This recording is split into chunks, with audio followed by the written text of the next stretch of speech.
The Louie T Network is powered by MusicHead University. MusicHeads, classes in session.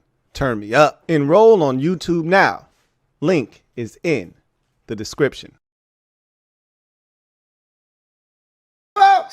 Could it be? But me, your man, Louie T. Let me get this mic in here closer. Welcome to the Command Post Live. You know what it is. Post up. Take command. Of course, I'm your Commander-in-Chief, Louie T. Thank you for joining me. We've got breaking news. We've got breaking news. For those of you who are just joining the program, Jordan Schultz of Schultz reports that the Commanders have reached an agreement with Stefon Diggs, and this is massive news. Obviously, this is something we've been following for the bulk of the offseason, all of the summer. It started to heat up. Like I said, John Keim the other day, and he caught me off guard, and I was like, am I tripping? You kind of just throwaway line like, yeah, the Commanders have been in constant communication with Stefon Diggs. There's been back and forth dialogue. If he signs somewhere else, they're going to know about it before it happens. Like, they're locked in with Diggs. And I'm like, wait a minute. This changes everything. This whole situation felt like it was one-sided. It felt like it was just Diggs, basically saying, I would love to be in Washington. That's cool. But at the end of the day, if there's not mutual interest from the Commanders side of things, it don't matter what Diggs wants to do. But once I heard that the Commanders had been in constant communication with him and his agents and his handlers, and I'm like, oh, shit, this actually has traction. It has some legs. There's motion here. This could happen. And it felt like everything just started moving and fast forward after John Keim said that. It felt very real. And now Jordan Schultz earlier today, if you see this post he had about maybe 30 minutes ago, it says the Commanders and two-time All-Pro wide receiver Stefon Diggs have had deep discussions, and there's mutual interest in doing a deal. Expectations around the league is that Diggs ends up in Washington. I'm like, man, get out of here with that bullshit. All he's doing is latching on to what John Keim basically told us 2 days ago. And so this is nothing. This is a big nothing burger. Like, I'm not even tripping off this. I said Jordan Schultz out here clout chasing. And then literally 7 minutes after that, we got this post. Breaking. The Commanders are signing four-time Pro Bowl wide receiver Stefon Diggs. Multiple sources tell me. And, oh, shit. This entire summer of the receiver position, what are they going to do? We need a veteran, opposite of Terry. We need another guy. We can't go through what we went through last year and, overanalyzing. And I'll admit, I overanalyzed this whole situation. I would have preferred Brandon Ayuk, and I've made that abundantly clear. From a talent perspective, from an age perspective, everything that Ayuk brought to the table from age, size, ability, I wanted Brandon Ayuk. But from a mental standpoint, we saw very quickly Brandon Ayuk ain't locked in, and he don't want to play football. And he's a nut job, and he's not the kind of guy you want on his team. Then you start questioning, well, does Stefon Diggs fit this culture? Does he fit what the Commanders ultimately stand for? Does he check off the Commander standard boxes, et cetera, et cetera? And the thing that kind of let me know that they were really interested in Stefon Diggs was when they asked Terry the other day if he would be good with them bringing in a guy like Stefon Diggs. And Terry could have just gave us the standard company line. He could have just said, hey, we feel really good about what we got in our receiver room, and, I'll let them handle that. He could have stopped right there, but he didn't. He said, we would welcome a guy like Stefon Diggs with open arms into our locker room and into our brotherhood. That let me know that there have been conversations, whether it was with Terry directly or the players themselves, but this conversation had already came up. And I wonder if Dan Quinn had gotten a pulse of the team from a guy like Terry, a leader like Terry, like, hey, what'd you think about us adding a guy like Stefon Diggs? I'm not saying that's what happened, but us hearing from Terry and him saying it's okay, because really that's Terry's locker room. And that room in particular, that receiver room, that's Terry's room. So he needs to be on board with you bringing in a guy like Stefon Diggs. And once he gave the thumbs up, I'm like, okay, this shit is really happening. Like, I feel like this thing accelerated 48 hours ago. You know, with John Collins' report, then the Terry thing, it just all seemed like it happened so fast.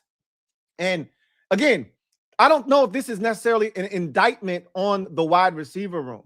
I don't know if this is necessarily an indictment on the wide receiver room as much as it is confirmation that we need to do more for 5.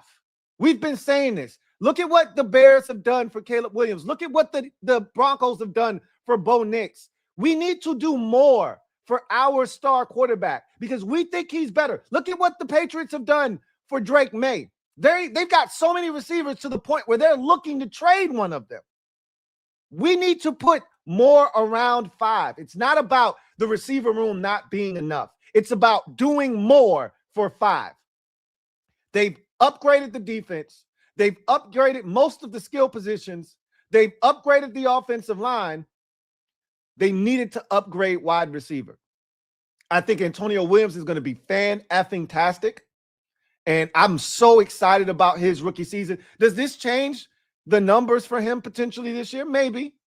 There are less targets potentially in store for him with a guy like Diggs here. This is part of the discussion that we had during this whole process of trying to see if the team would be interested in getting a guy like Stefon Diggs is what would this do to the development of a guy like Antonio Williams? And some people didn't want to see what this would do to a guy like Antonio Williams' development. But ultimately, for me, when you look at the landscape of our wide receiver room, the targets that are going to go around in this room, we talked about the Detroit Lions being the template for what this could look like, right?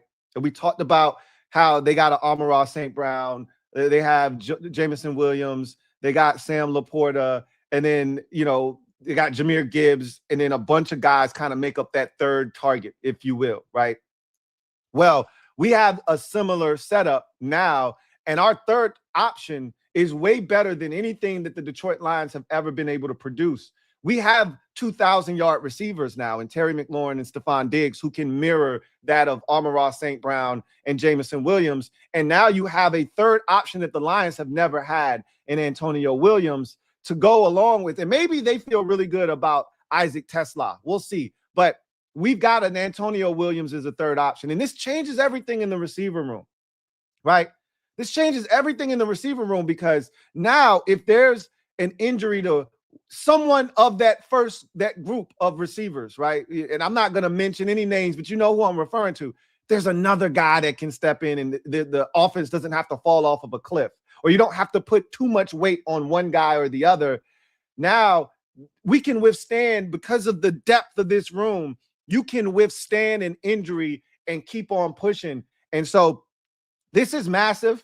We talked about Jaden being on a mission. We talked about Jaden having an MVP caliber season. We talked about Jaden reminding everybody who he is. This is a massive step in that direction, getting a guy like Stefon Diggs. This feels like the missing piece of the wide receiver room, really the entire offense, if you will. Now they've got to figure out the offensive line situation, get that rectified, get that situated, because right now it feels like we've got everything we need to be one of the best offenses in football. And if the offense is what we think it is, and the defense is just better, the defense is just better. It doesn't have to be great. It just needs to be better, and it will be. It can't be any worse, obviously. If the defense is just better, think about the endless possibilities of what this team can be this upcoming season. You don't want to get too ahead of yourself, because I got to see it with this defense. Before I start talking about the defense is this or the defense is that, I got to see it with this defense first. But if you're telling me that you have an offense now that features Terry McLaurin, Stefon Diggs, Antonio Williams, Treylon Burks if Treylon Burks is your fourth receiver, and then you got De'Ami Brown, Luke McCaffrey, and all those guys making up the back end of that room, you're telling me Treylon Burks, a former first-round pick, is your fourth option. Like, that's how we should have treated Noah Brown. Instead of Noah Brown being our second receiver, he should have been our fourth receiver. Do you know how strong of a room it is when Treylon Burks is your fourth option? That's a former first-round pick we're talking about. And he's no slouch. He's not He's not great. He's not a guy that you can count on, but he's a damn good fourth option. I'm much more comfortable with him being the fourth option than the second, right? Because it felt like Antonio Williams was parked as the number 3 option until otherwise notified. He might have taken over the number 2 spot by week 6 or week 7, but he was at 3 for now. Now, Traylon Burks goes from your second receiver all the way back to number 4. Doesn't that sound like a more dynamic room all of a sudden? And I like the fact that they got this done now rather than continuing to wait till the end of the summer. Get those reps in now. Get him into this camp. Get him engaged in this offense. Get him comfortable. We don't need to see Stefon Diggs this preseason. It'd be nice to see him against Detroit in the second preseason game. It'd be nice for him. He's going to get that work in during those joint practices, right? Maybe not this first one against the Dolphins. They may do the ramp up thing, but he should have enough time. He's in shape. We've seen him working out on the videos that he's posted on his YouTube channel. He's in shape.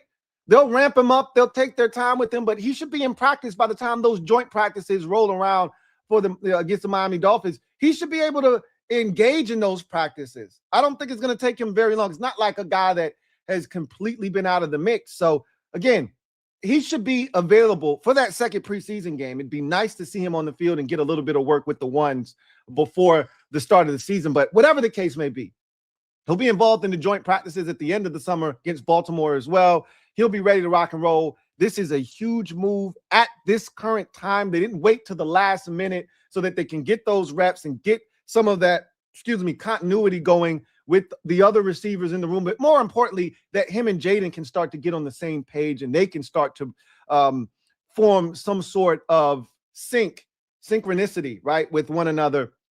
It's a massive move. And obviously, with this move, there has to be a subsequent move that follows. So someone else, obviously, at some point when this is officially announced by the team, someone's going to have to be released. I'm guessing it's going to be one of the receivers. If I had to guess, it's going to be one of the receivers. It could easily be, Trey Hill, who they just signed at the center position. I doubt that they'll probably not do anything with him until they know that Nick Allegretti is completely healthy. But I think it's going to be one of the receivers. I mean, how many receivers do you possibly need if you're adding in Stefon Diggs? And more importantly, if you're talking about the impact to the roster, the guy that we talked about all along when this conversation first started, which was with Brandon Ayuk, it's Van Jefferson. Poor Van Jefferson. He ain't done nothing to nobody, and he's going to be the odd man out more likely than not. You keep hearing Van Jefferson is the fastest receiver out there, this, that, and third. And that's great. That's fine. They're not keeping 8 receivers. They're not keeping 8 receivers, and they're not cutting any of the guys that were draft picks here. They're not cutting Luke McCaffrey. They're not cutting Jalen Lane. And of course, they're not cutting Antonio Williams. Well, that's 3. They're not cutting Stefon Diggs or Terry McLaurin. That's 5. They're going to keep Traylon Burks. Again, some people are trying to push Traylon Burks out the door. That was your number 2 receiver before all of this transpired. He's not going anywhere. And they love De'Ami Brown. They can't stop talking about the impact that De'Ami has had on the locker room, has had on Jaden, and the rapport that he and Jaden has. He's not going anywhere.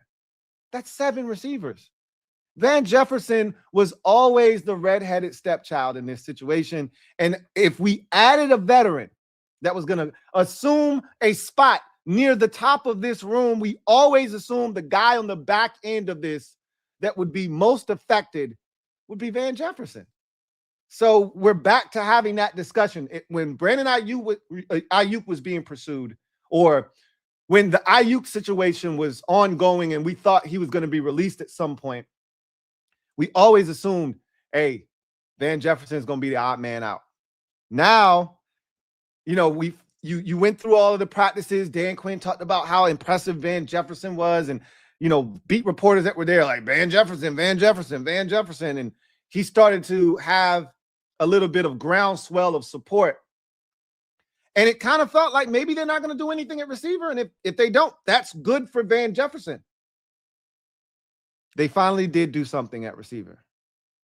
And I'm telling you, these injuries, they've been minor, and we can cross our fingers that they stay that way. they've been a blessing in disguise. I think the Traylon Burks injury, and it wasn't even an injury, it was soreness, but he missed the practice. I think that prompted them to be more aggressive in their pursuit of Stefon Diggs.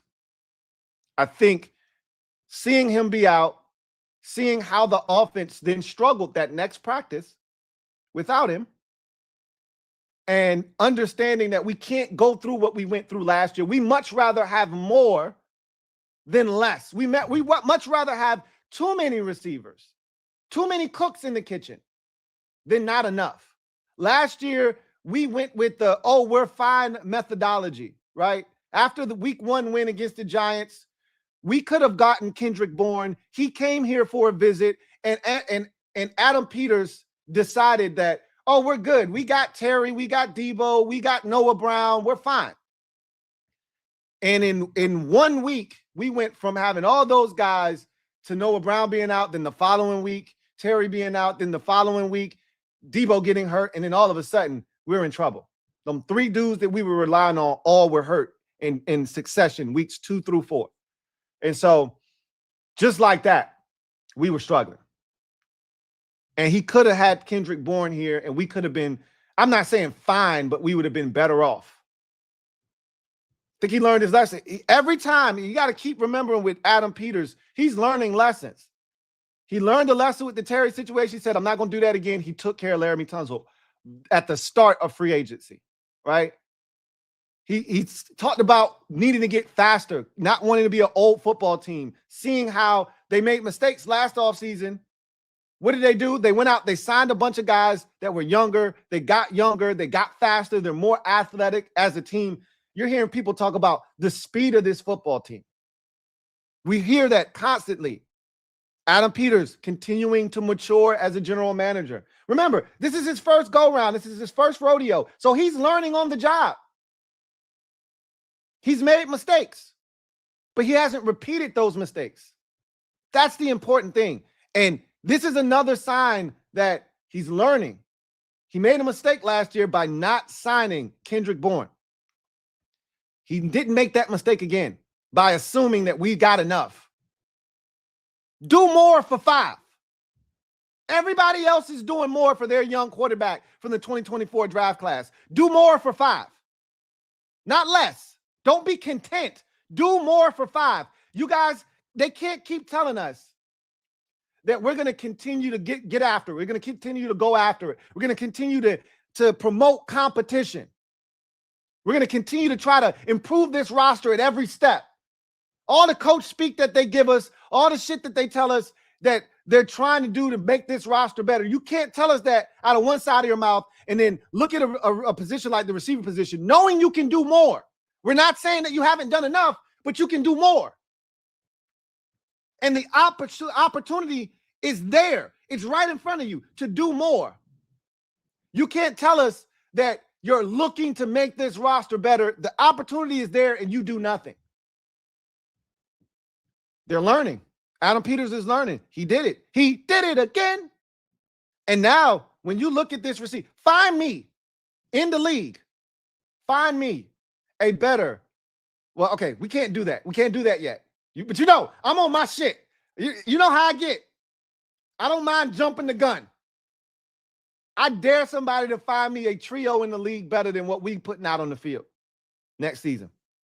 Because a lot of teams have way better 1-2 punches. Like Dallas, in our own division, Dallas has maybe the most lethal 1-2 combination in the NFC. I think T. Higgins and Jamar Chase are the most lethal 1-2 combination in the league. And Dallas is probably the second behind them with CeeDee Lamb and George Pickens. But neither one of those teams have a number 3 receiver, right? Not a consistent one, at least. Now, ours hasn't played a single snap in the NFL, so I got to chill, right? But you know, I don't have no chill when it comes to dudes I believe in. So I believe in 5. It ain't no chill when it comes to 5. I believe in Antonio Williams. It ain't no chill when it comes to Tones. So I'm telling y'all right now, with this addition of Stefon Diggs, all of a sudden now, week 1 against Philadelphia, that shit don't seem so daunting now, after all.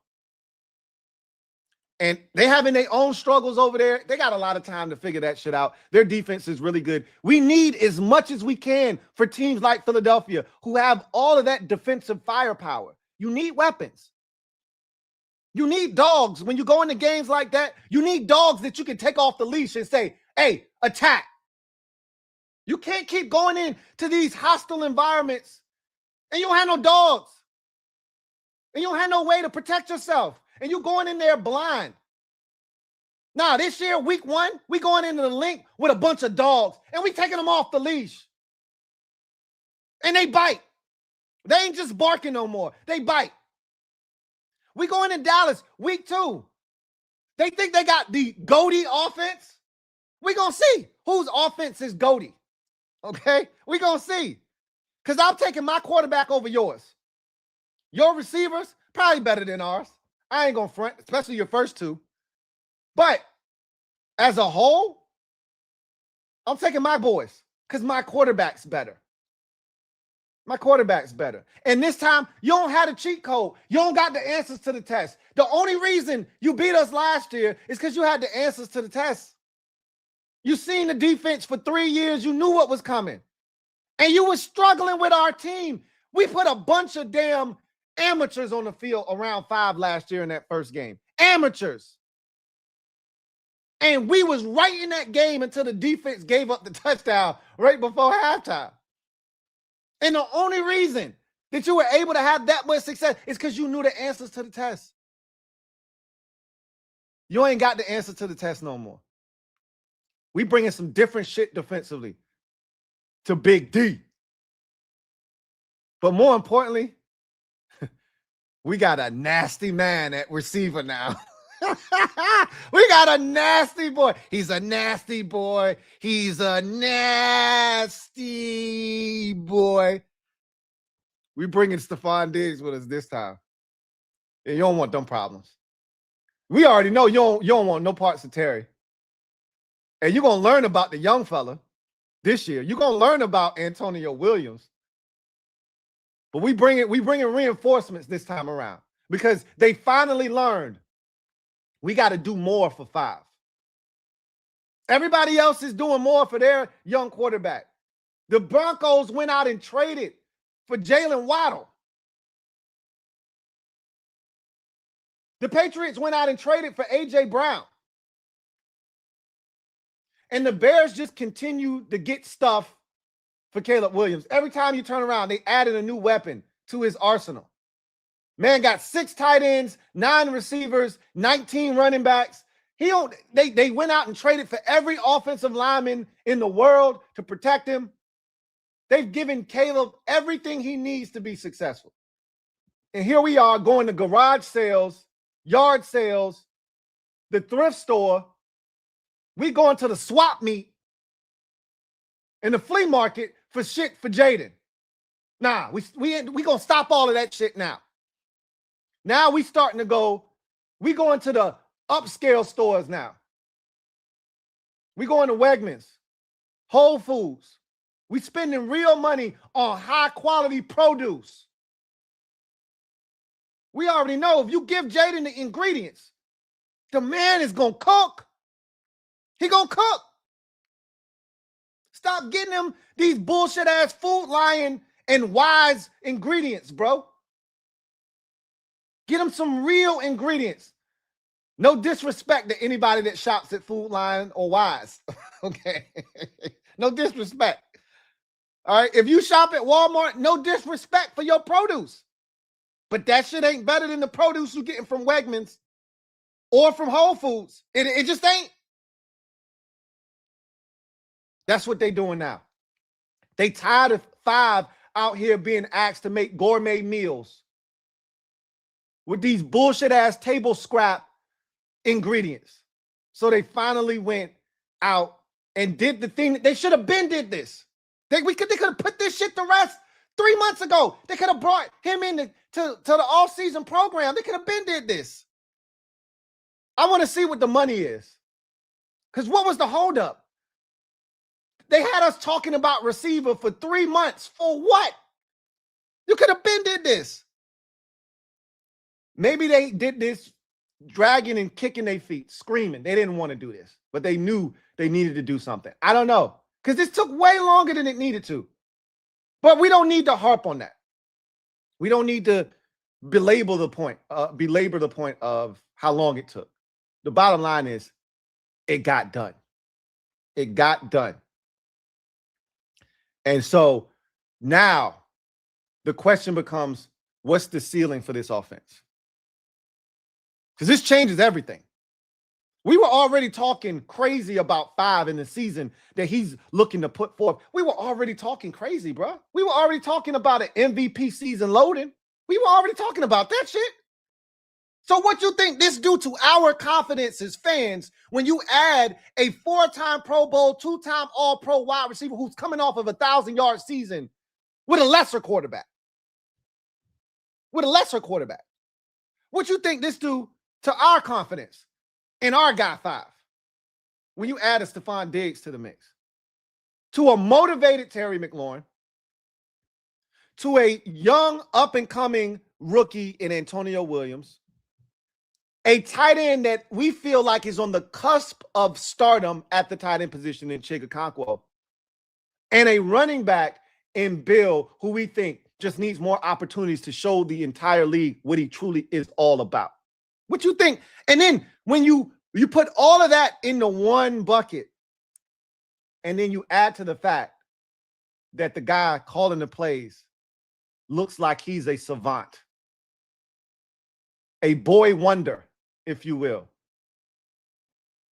And David Bliggity, blah! What you think he gonna do with an addition like Stefon Diggs? So when you hear us talking crazy as Commander fans now, which we were already gonna do anyway, because we got 5. All right, we got 5. We was gonna talk crazy regardless, because your quarterback's not better than ours. Unless your quarterback is Mahomes, Allen, Burrow, or Jackson. And I'll grant you Stafford. You can have Stafford too. You can have Stafford too. If your quarterback isn't one of those 5 guys, he's not better than mine. So, yeah, I'm going to be talking that talk. Now we added a guy in Stefon Diggs that elevates this room. We've been saying this all offseason. This is the most talented team we've seen in Washington in a very, very long time. But we've seen better offensive teams than the one that they were putting on the field. But overall, talent-wise, we haven't seen a team this talented in a very long time. Like I said, you probably got to go back to the Gibbs 2.0 days to a team this talented overall, defensively and offensively, right? We've seen this kind of talent on offense back in 2015 with Deshaun, Pierre, Jordan, Jameson, Chris Thompson, and Kirk Cousins throwing the football. And Jay, you say what you want about Jay, wasn't a great head coach, damn good offensive schemer, right? But even his run game was ass. The play action didn't marry. It didn't make sense. So we couldn't run the ball. Kirk had to do everything, but boy, we could throw the football. This is different. It's better. It's better. I'm not telling you the talent necessarily is better from a overall standpoint. We'll see. We'll see if the talent is better. Kirk Cousins almost threw for 5,000 yards in 2015. So we'll see just how good this offense is and the talent that exists. Because we were humming on offense in 2015. But we ain't seen an offense like this since 2015. As good as the offense was in 2024, we needed 13, 14, and 15 play drives. We needed 4th down conversions. We needed to be perfect. We needed 5 to be everything. Superman. Every single possession for us to score touchdowns. We joked about how he hadn't thrown a touchdown pass all season until like week 11 or 12 to somebody outside of the end zone that caught it and ran into the end zone. All that shit's about to change. All that shit's about to change. this offense has a chance to be dynamic just off of the scheme. Forget about the talent. Remove the talent just off scheme. With David Bliggity, blah, just off scheme, this offense has a chance to be one of the most dynamic in the league.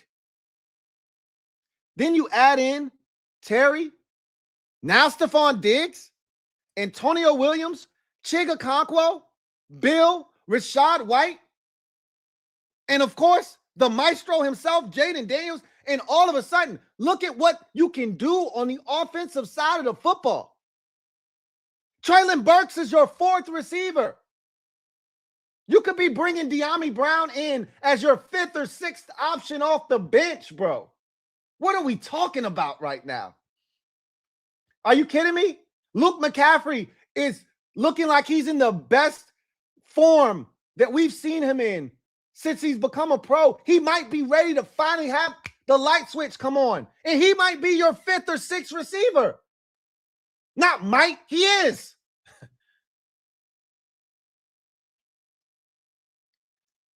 Everything changes with this move offensively, of course.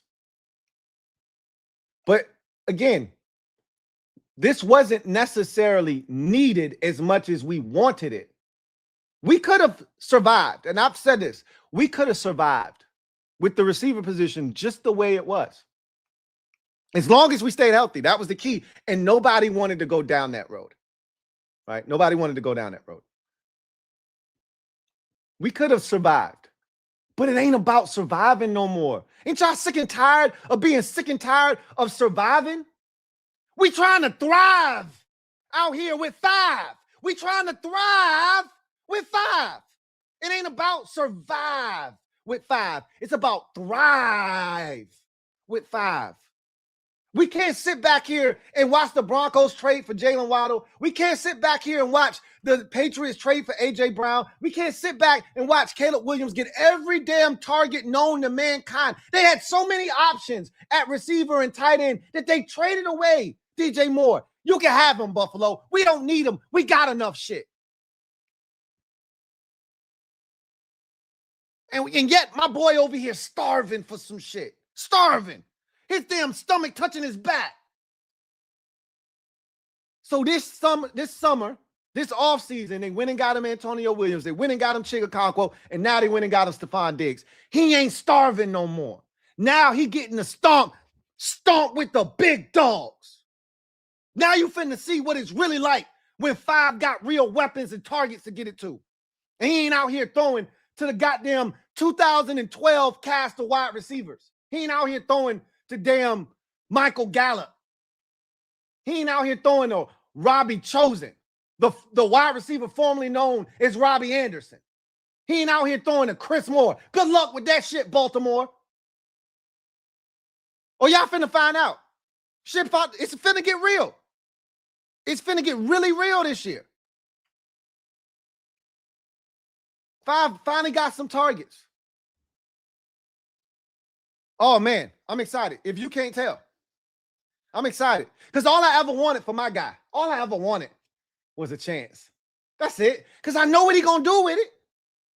I know what he going to do with it. All I ever wanted for him was a chance. Everybody else getting it. Can't he have it? Just give him a chance. Give him some weapons. The last time this man was given a full assortment, a full arsenal of weapons, and he was able to look at this shit and like, oh, man, this is nice. Oh, and I got ammo too? This is all for me? The last time this man was given a full arsenal of weaponry, he won a Heisman Trophy. That shit wasn't on accident. You put weapons around this man and he takes you to places you've never been before. We gave this man a few weapons, ancient weapons, a musket, a hatchet. We had this man out here with a damn cannonball, a cannon. Well, you got to light the damn wick on the can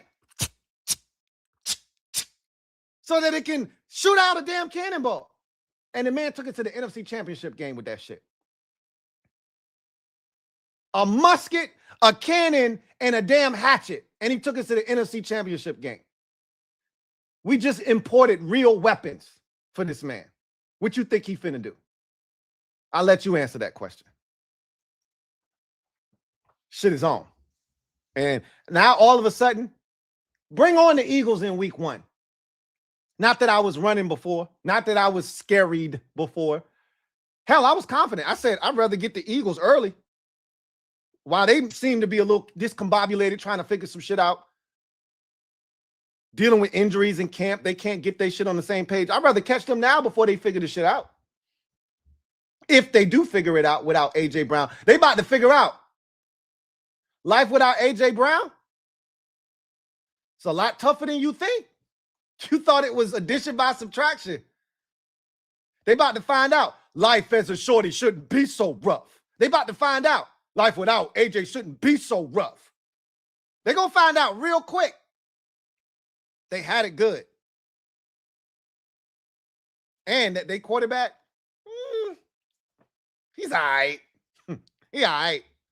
He ain't all that. You ain't attaching no entire offense to his back. You'll sink that way. You'll sink. But, hey, we got Stefon Diggs, y'all. We got Stefon Diggs. Get the tea. We got Stefon Diggs. As much as I was running. As much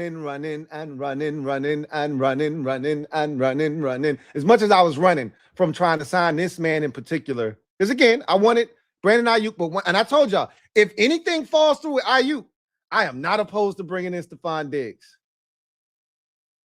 Nasty man himself. I'm not opposed to it. Because at the end of the day, we're trying to win football games, man. As long as he's not going to mess up what this team has built, and I've always said the same thing about Brandon Ayuk. You ain't never heard anybody say a bad word about Diggs. The only thing they've ever said is, hey, don't bring your sister around. I wouldn't bring my brother around either. But don't bring your sister around him, right? That's it. That's all you've ever heard anybody say. That's all you've ever heard anybody say. The guy's been a model teammate. And at this point in his career, the thing that I told you, that documentary that he put out, I loved it because it kind of gave me a chance, a window into the mind of Stefon Diggs. This is why I had to talk to y'all about that documentary, because it allowed me to see where he was mentally. Like, what are we getting if we sign Stefon Diggs? Where is he at mentally? That documentary, I think, helped a lot of people feel more comfortable about the prospects of bringing on Stefon Diggs if everything aligned money-wise, the interest from both sides, etc. It made me feel a lot more comfortable. Hearing him say, hey, look, I am the best number 2 wide receiver in the league. Let's just assume everybody's got a 1. Find a 2 better than me. I can find some 2s better than you, bro. I can. But that's not the point. The point is you'd be one of the best number 2s in football. And if you're willing to accept that role, we got something, bro. Because the last thing I needed was him to come here thinking, I'm the number 1. I'm the guy. Get me the football. Him coming in already knowing this is Terry McLaurin's team. He's the number 1 receiver here. He's established. I'm just coming in here looking to do my thing, helping out where I can. That's what I needed to hear. But the man had 1,000 yards last season coming off of an ACL. He wasn't fully himself. And he said he's gotten his explosion back. He's a faster receiver now. Last year, he looked like a lesser version of himself, and he still had 1,000 yards. This year, and he said, I stepped up in those big games. And he did. Remember that game against the Bills on a Sunday night where New England the Patriots made the statement that, hey, this ain't the Patriots that you saw last year. This ain't the Patriots that you saw last year. We here to stay. When they went to Buffalo on a Sunday night and Stefon Diggs went crazy and they stole one in Buffalo, that was their announcement to the league that, hey, We're not going nowhere. And Diggs has been a huge player in those big games. He stepped up. I can't wait to see what it looks like here. Can't wait to see what it looks like here. I'm excited because, again, you've taken an offense that we were already excited about, felt good about the weapons, but not great. And we kept saying, you can do more. You can do more. You've done a lot to fix this offense, to put the most talent around 5 that we've seen. You've done a lot, but you can do more. And there's a guy out there that allows you to do more. So do it. And they did it. I'm proud of them for that. Whether this works or not, you can't knock the hustle. You can't knock it. You can't be mad at them for trying.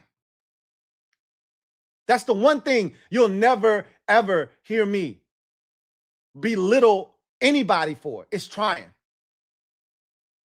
Oh, I'll talk all kinds of shit about you for not trying.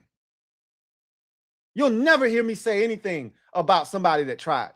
That Marshawn Lattimore deal, you'll never hear me beat up Adam Peters for that. All of y'all that like to talk shit, oh, he traded. I want him to try that shit.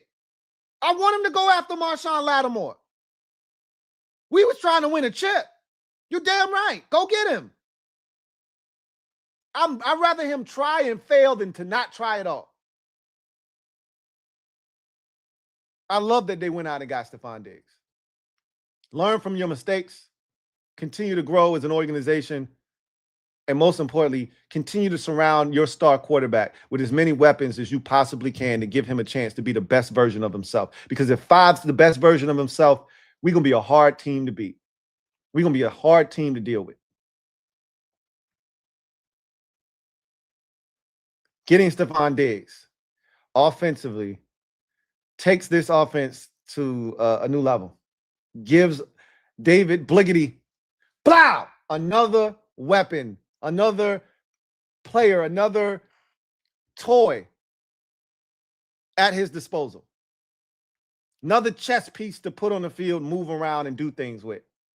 That you're going to have to figure out, how do we guard him? And this, again, this to me aligns with Terry having his biggest season of his NFL career. It may sound like, well, that will stop Terry from getting that 1,300 yards. Bullshit. It only enhances it. Because now you can't play bracket coverage on Terry McLaurin. You can if you want to. You can if you want to. You're just going to find out about Antonio Williams. You're just going to find out, well, you know about Stefon Diggs, right? Not guard him at your own risk. I dare you. I double dog dare you. Got Chigakonkwo. You got Bill and Rashad White out of the backfield. Choose your poison. Because you're going to die dealing with this offense. You want it to be a slow and painful death, or you want us to put you out of your misery? You choose. Oh, but you're going to die. You ain't going to make it dealing with this offense. Messing around with this offense, you're going to end up in a pine box. How you want it? What dose of poison do you want to choose? But you ain't leaving out of here alive. If we healthy with these weapons, with 5, you're not leaving out of here alive. And you know what 5 be on. When the lights turn on and the stage is its biggest and the lights are their brightest, you know what 5 does. He morphs into a demon. Those eyes change from jovial and joyous to straight demon time. Laser-like focus. The smiles go away, and all of a sudden, you dealing with a totally different dude. Until he's done ripping your heart out, and then the smiles come back, and he's telling your crowd to go home, and he's dancing in the end zone, and he's having a good time. But that's after the deed is done.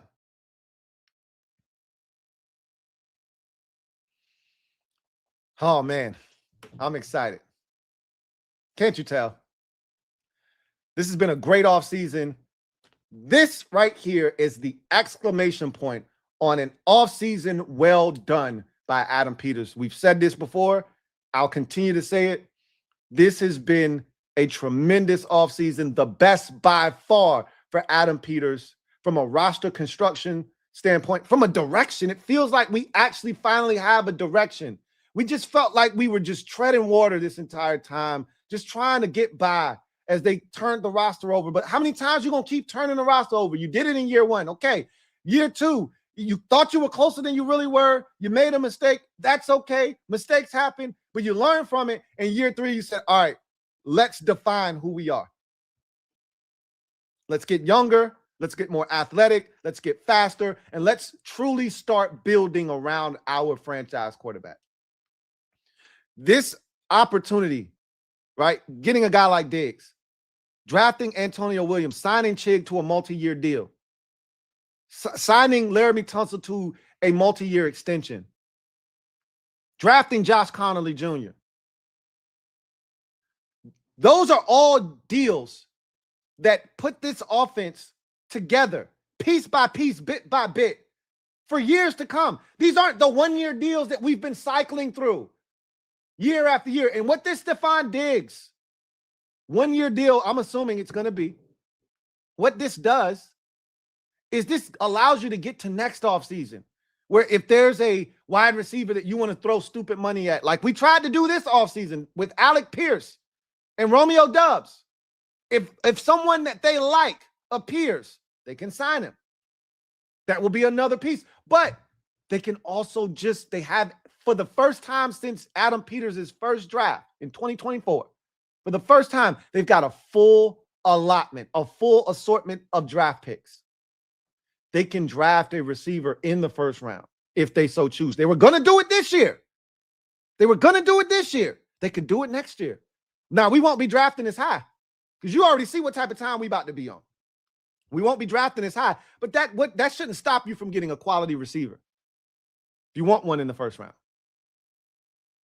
or the second round, because we still haven't drafted a receiver. Even though we've drafted a receiver every single year, we haven't drafted a receiver higher than the third round. 2 third-round receivers and a fourth-round receiver. They could actually say, all right, let's go get a second or first-round wide receiver. Put this shit to rest, and let's move on and give Jaden all the weapons he needs for years to come. Then you'll have Chig here as a young, 25 years old on a 3-year deal. Then he'll have 2 years left, right? He'll be 26 with 2 years left. You'll have Terry still going strong. You'll have Antonio Williams, young guy, 23 years old or so, going into year 2 of a 4-year deal. So he'll be here for at least 3 more years. You got Laramie Tunsil on his extension. You got Josh Connolly Jr. going into year 3 on his 5-year rookie contract, because they're going to pick up that 5th-year option, right, if he continues to grow and ascend at the right tackle position. And you got have Bill going into year 3. And if he flourishes this year, you can start talking about an extension for him down the road, potentially. We'll see. Again, you're just going to have all this young talent, all this youth around him. This is the makings of that. This offseason has started that process. We are actually building a sustainable winner now here in Washington. And moves like adding a guy like Stefon Diggs allows you to get through this year to get to next year. More talent around Jaden. We shouldn't be going in reverse with talent around Jaden. It's moves like this that should be pushing you forward towards more talent around 5, not less. Just because he can do more doesn't mean you don't give him more. That's the mistake that a lot of teams make in this league. Because we've got one of these Hall of Fame type talents, one of these elite quarterbacks, we don't got to do as much around him. We can give him some bullshit and he can make it work. He can make shit shake. That's not how you should operate with a Patrick Mahomes. And I've seen the Chiefs kind of get a little stingy on the shit they've been doing around Mahomes. Which is why I think you saw them go out and spend some money on a running back in K9. Go spend some draft capital on some receivers, some legitimate receivers, I believe. Because they realize, hey, we got to do something. We got to make sure Pat is back in a position where he can start to really be himself again. We got to get him back to the days when he had Tyreek Hill, Sammy Watkins, and Juju Smith-Schuster. We got to get him back to those days. So I think you're seeing them start to build around Jaden and give him the pieces that he needs to be exceptional. This move, A++. I didn't know if they were going to do it or not. I had been against doing this move for a while not because of the talent, but because of the fit. Was he a good fit? But after watching his documentary, and I told y'all this after I watched it, like, this gives me hope. If they're interested, and at that time, it didn't feel like we were interested because we hadn't heard that the Commanders were interested at all. It was only one-sided. It was only Diggs talking to the media, talking to people at his events saying, hey, I would love to play at home. I would love to play for the Commanders, right? There's interest in being in Washington. And that sounded good, but we hadn't heard nothing from our side. And unlike the Ayuk situation where they had to remain quiet because he was currently on an NFL roster that wasn't their own, they want to get hit with any tampering charges. Stefon Diggs is a free agent. They can say whatever the hell they want. And you don't want to tip your hand, and you're not going to say, yeah, we're interested in Stefon Diggs. But the situation was mum, which got to give credit where credit is due to this organization. They've done a tremendous job of keeping shit in-house. Don't nobody ever actually know what the hell is going on here until it actually happens. You notice that Jeremy Fowler of ESPN said they want a speed receiver. They don't want Stefon Diggs. Well, he was wrong because he don't know. He guessing just like everybody else because they don't let shit out of their building. You got to love that. After years and years of leaks, continuous leaks in our building where nobody could seem to keep their damn mouth shut. And people outside our building knew more about what was going on inside our building than the actual people inside the damn building knew about what was going on inside the building. We went from decades of that, to now all of a sudden, you don't hear nothing out of our building until they're ready for that shit. We had a coach that they fired. We didn't find out that he was on administrative leave until the day before training camp. We didn't find out about the interest in Stefon Diggs until Monday, bro. We've been talking about Diggs for 3 months. We've been talking about Ayuk for 3 months. We didn't find out about the fact that they had constant communication with him. We didn't find that out until 2 days ago. And now 3 days later, or 2 days later, he's a Commander. That's how they operate. That's how they roll. You don't find out anything until we say so. You got to respect how they moving in Washington. You got to respect it. If you're a fan of this team, you should love it. You should love it. You should relish in the fact that our shit is airtight.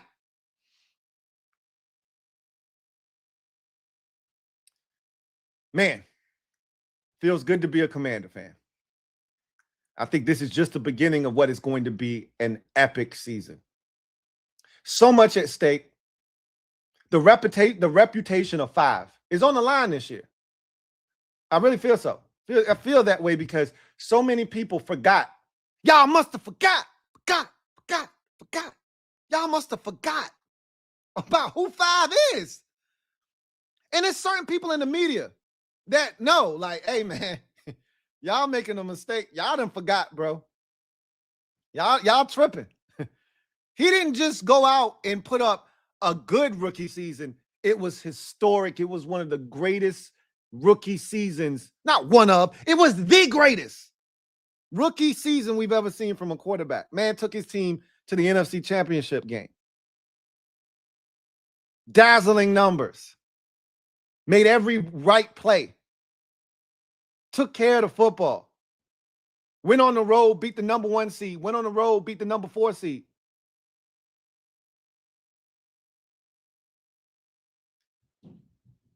Last year happened. The other guys in the 24 class, they did the thing that Jaden had already done.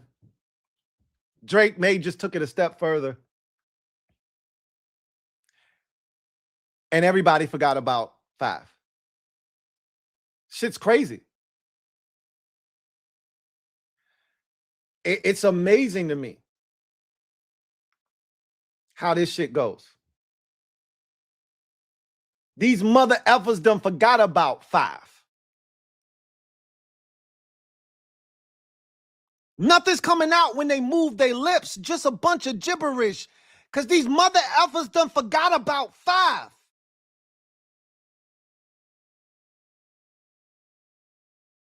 Don't worry. He gonna remind them this year. We got reinforcements. I've said this to y'all before. But now I can actually say it with unbridled confidence. I can say it with my chest. Week 1, we showing up to Philly. We knocking at the door. And when they come to the door and they say, who is it? It's just us and the guns. Jaden's got guns and shit. And unlike some of the other guys who's had guns and shit in the past, he knows how to use them. They better not open up their front door come September 13th. Because if they do, whoo!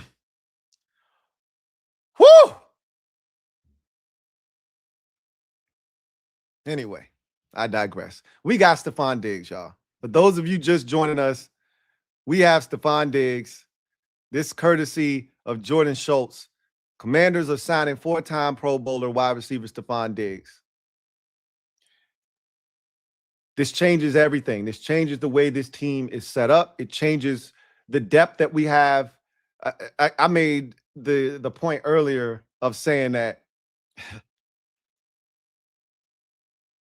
you went from Traylon Burks being your wide receiver 2 to being your wide receiver 4. That's how big of a shift this is. Do you understand what I'm saying? A guy that had to miss a day of practice for a sore foot, a guy that has never played more than 11 games in any of his NFL seasons. He was our number 2 receiver. That's the guy you were relying on to be opposite of Terry as the Z. You go from that guy being your number 2 to him being your 4th option, where you're comfortable with him being at 4. If he plays, cool. If he doesn't, we got other guys that can be the 4th option. We ain't tripping.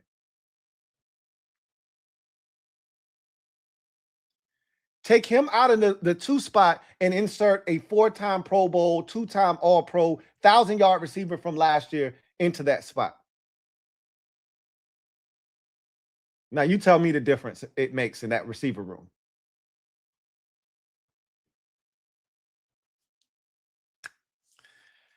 Anyway, I digress. Let's get a quick word from our sponsor. Come back on the other side, and we will then get to the comment section, see what you guys have to say. I'm gonna make this nice and quick. Make this really nice and quick. So shout out to Prize Picks for sponsoring this stream. If you're a member of the Prize Picks family, great. If you're not, link is in the description of this video where you can sign up. Use the promo code HMA. That will allow you to unlock an opportunity to play 5, whether it's a 2-pack on a power play or it's a 3-pick on a flex lineup. You win that $5 lineup, you get $150 in lineup bonuses instantly when you use the promo code HMA. This app, Sports Prize Picks, is available in states like California, Florida, Texas, and so many others across the U.S. This is going to be interesting. Real quick, what does this do? I'm glad we got Terry's number. Maybe his number goes up. We did I probably need to do some more futures tickets on Prize Picks because I don't know if this changes, some of the numbers. Does this change Jaden's, passing yards? Glad we got that shit done yesterday, right? Does this change his passing number? Don't know. Actually, I'm interested to see with the news coming out. Let's see if it changed his number at all. Then we'll get out of here. Get to your comments. Let's go to passing yards on the season, and maybe it won't take effect that quick. Yeah, it did. I think it did go up. I don't think it was 3250 before. I could be wrong, but I feel like that number went up a little bit. But let's go to his passing touchdowns. I know that number for sure. Because we put that one down. So the number there is still the same. It's still the same there. So it's going to be interesting to see if some of these numbers shift. Let's go to Terry's receiving yards real quick. I don't think any of that's going to take effect.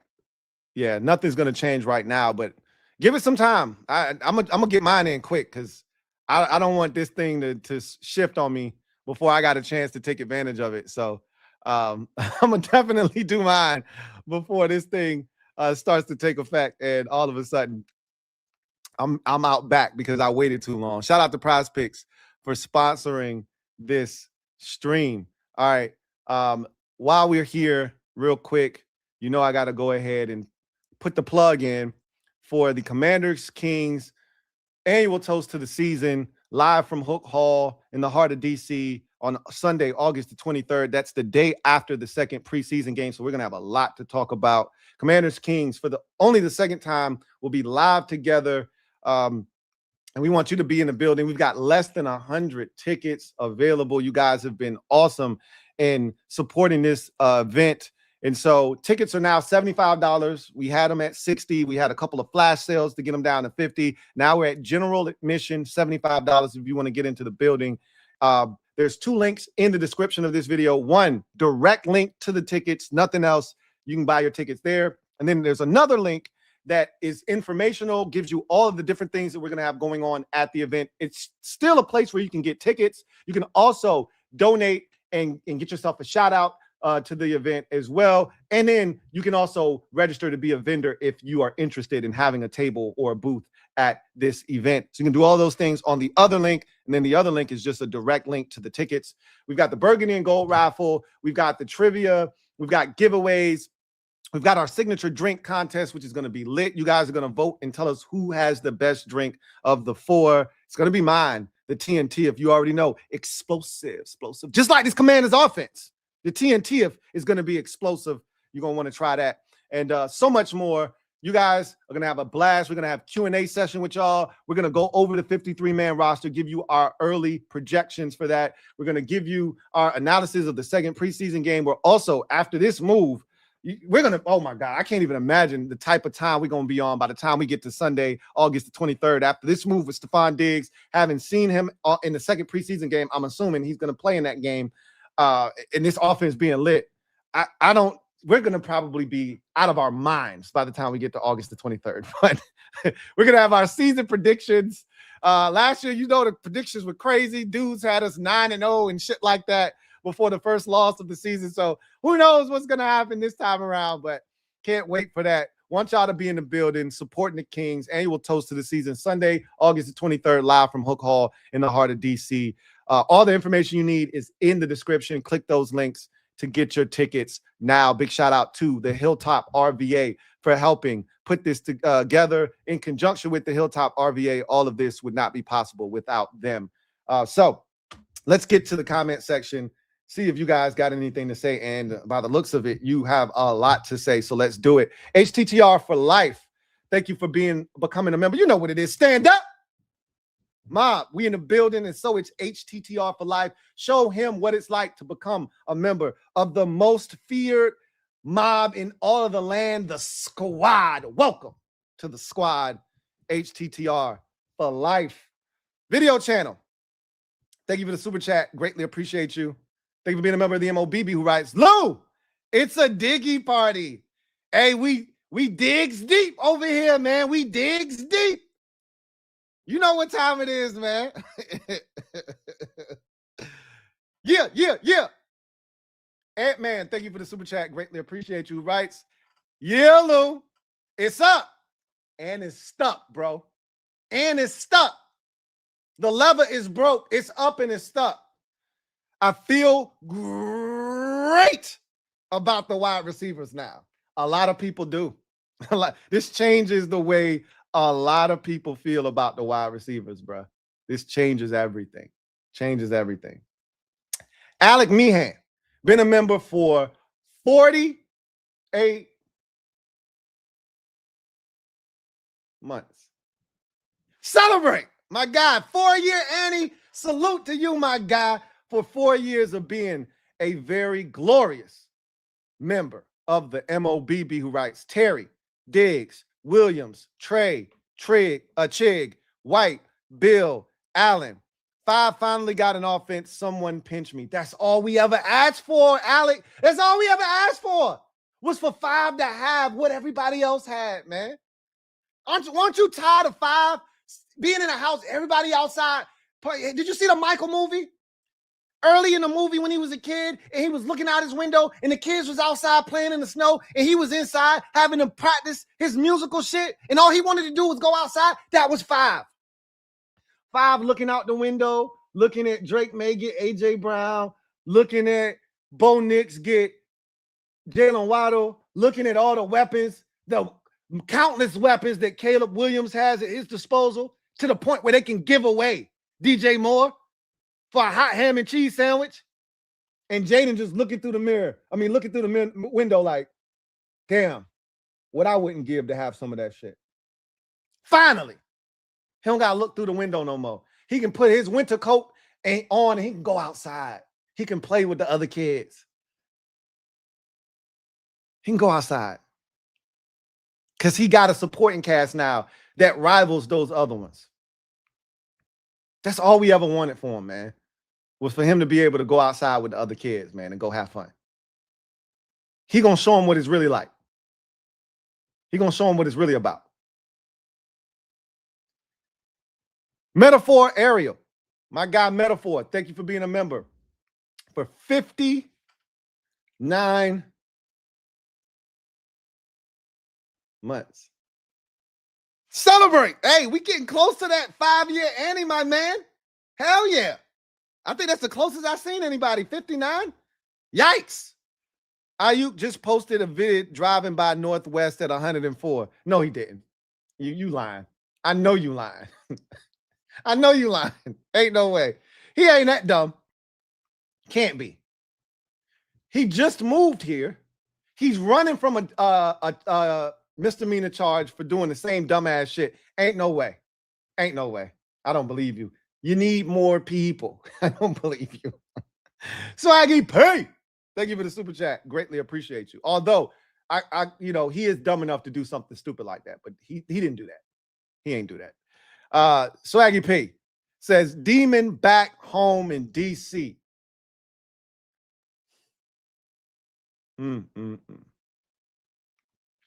Yes, he is. Hide your wife, hide the women, hide the kids. The demon is back home in DC. I've never been more excited to say that.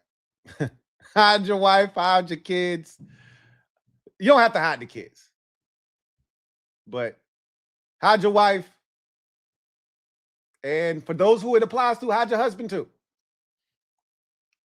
But we got a demon. He plays football.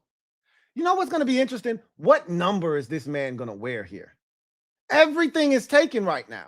Now, once the dust settles and the smoke clears of the 53-man roster cuts, some numbers may open up. Like one of them kickers ain't making a roster. It's going to be like a number is going to shake free. But he can't wear 14. That's what Antonio Williams is wearing right now. He can't wear number 1, right? That's gone, obviously. He can't wear 8. Mariota has that. So what number is this man going to wear? All of our single-digit numbers are spoken for. All of the double-digit numbers pretty much are spoken for at this current juncture. The hell is this man? He's not wearing the 80s number. We know that. Like, something's going to have to shake, right? Van Jefferson is what I think about. Like, right now, he's got to chill. And he can double up on a number that somebody already has and then officially become number 12 once the season starts. Or he could talk to Antonio Williams. Williams could take 12. He could take 14. But Williams went to 14 intentionally because this was the number that he first had when he started playing football. I don't think he's looking to come up off 14. So Diggs is going to probably be in some weird-ass, funky number, it looks like. But the demon is back. Play the horns. Dun, dun, dun. The demon is back. JJ forever. Thank you for the super chat. Greatly appreciate you. JJ forever. Writes, LT, full disclosure, I'm not a Diggs fan. You're not alone. You are not alone. On or off the field. There's a lot of people just like you who are not excited about this. I think you're in the minority. Now, I will say that. I think you're in the minority, but you're not alone. Are you confident in AP and DQ appropriately handling this and shepherding A. Williams's talent?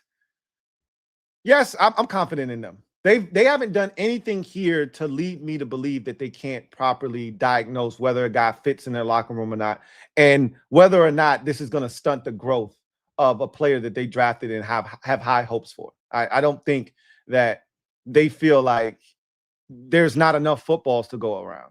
You know, there's no expectation for what Antonio Williams' rookie season was supposed to look like. I still have high hopes for him.